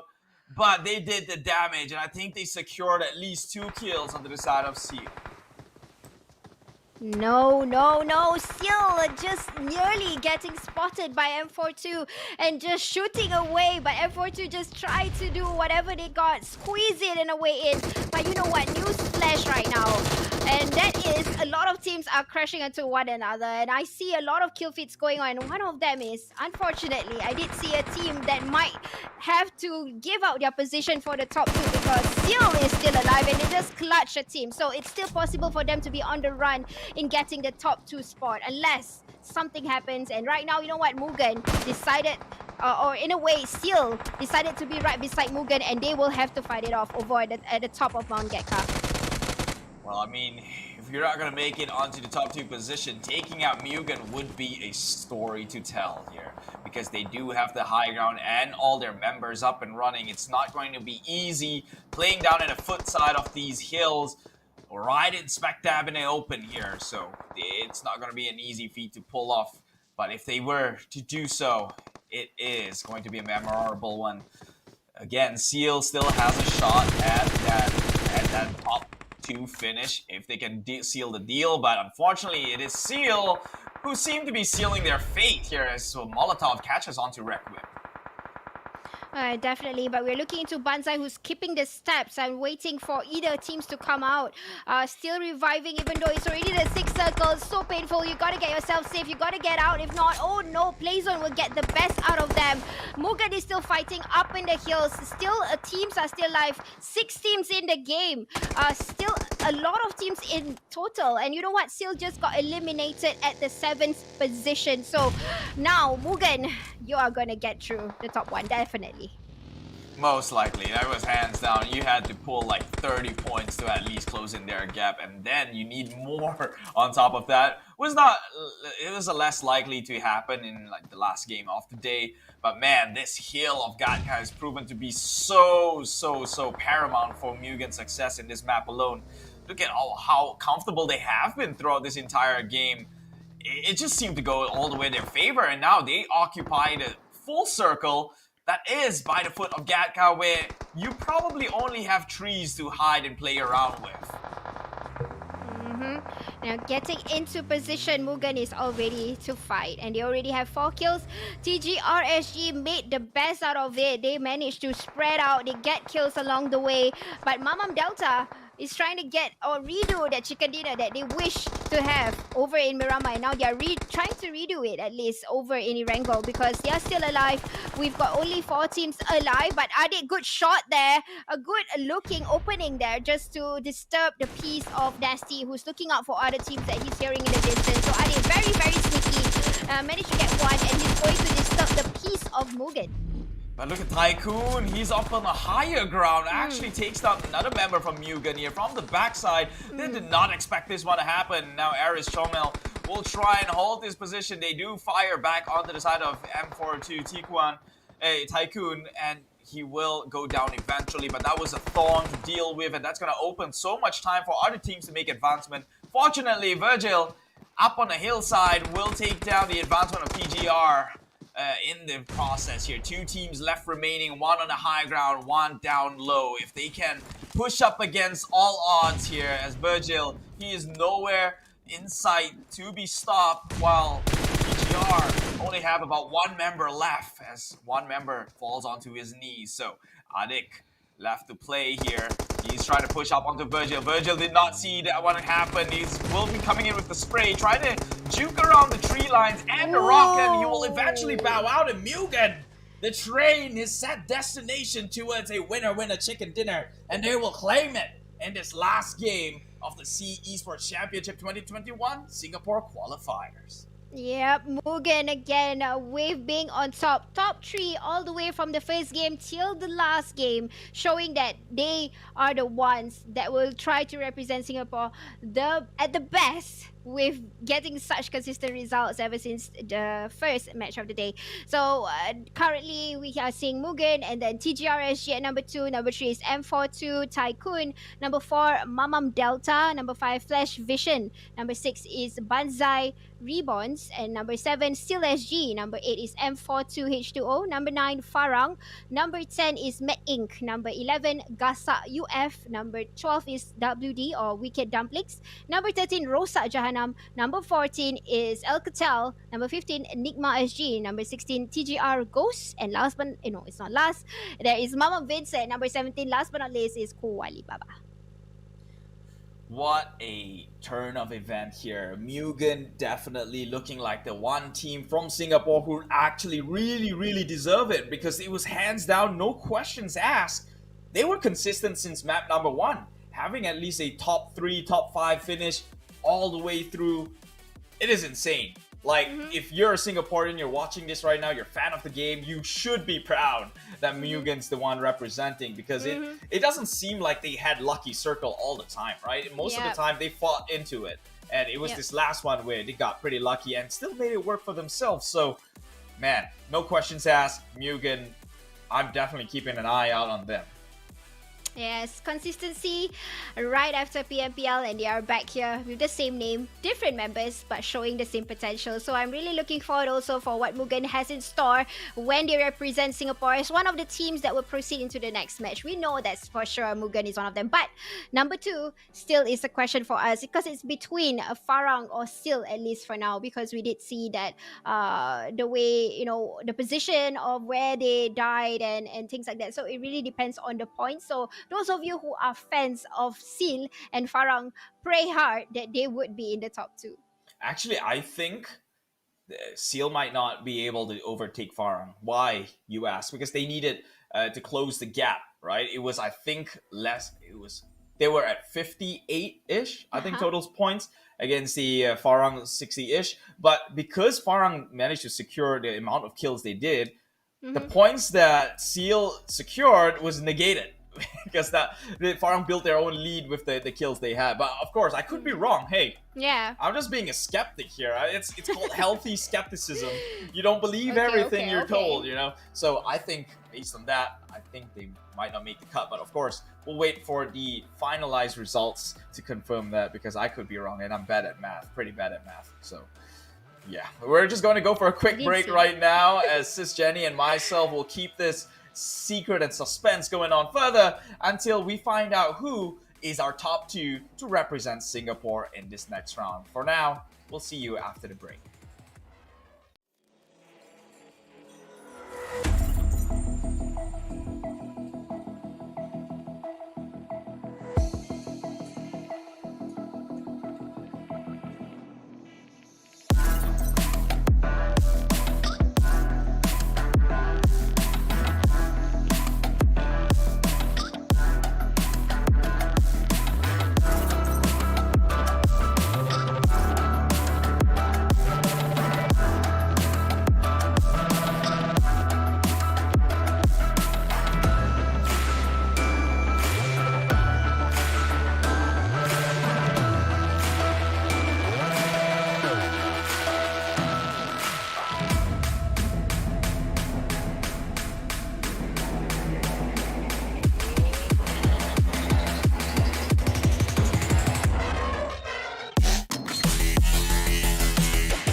everybody, and we are back with the Esports Championship after 5 matches. I am Sis Jenny. With me is Keith. What's going on? And we have taken you through across 5 non-stop action here. And actually, I exaggerated with non-stop. To be honest, breaks are kind of stops in between. But you get the point. We've had 5 high action games here for the Singapore qualifier of the Esports Championship 2021. It's a pleasure being here, but now it boils down to this. Who is the top 2 teams from Singapore to emerge and take this journey on further into the next round in contention for that $60,000 prize pool? And Sis Jenny, who do you think it's gonna be up in the top 2? Well, I have the answers for you with the leaderboard that is about to flash right in front. Magic. Boom. There you go, the top 2 that we have predicted. But you know what, Mugen is really telling in the face to everybody, especially in Singapore, that they are carrying 102 points, being number 1. And the next team that qualifies is Farang Singapore with 74 in hand, very close with Seal, who merely make it at the last circle just now because they had a draw with the numbers. They had 9 each and they only make it to 67. So that is the top 2 that goes into the country level, where they will meet all these other competitive teams that they will meet on later. Yeah, congratulations to the top 2. Mugen, the only team to hit triple digit here in this qualifier alone. Well deserving, as you can take a look from round 1 all the way to round 5. I think maybe they're a bit shaky in round 4, but still pretty formidable in terms of consistency. It doesn't get better than this. Farang, they've had a great start. I think a bit shaky towards the last 3 games, but it's something they can still fix moving on to forward into the next round here. It was a neck and neck for Farang and Seal for this match alone, with 9 points each. But of course, Farang having the lead that will propel them into it. So congratulations to the team qualifying into the next round, and still don't take any credits away for the team that participated. They played their hearts out. Unfortunately, this is just the nature of any sporting events. You'll have people on top of the other, and that's just the way of competitions itself. Doesn't mean you're bad, it's just not your time. Yep, it's not your time, but it's okay. There is other tournaments for us to train.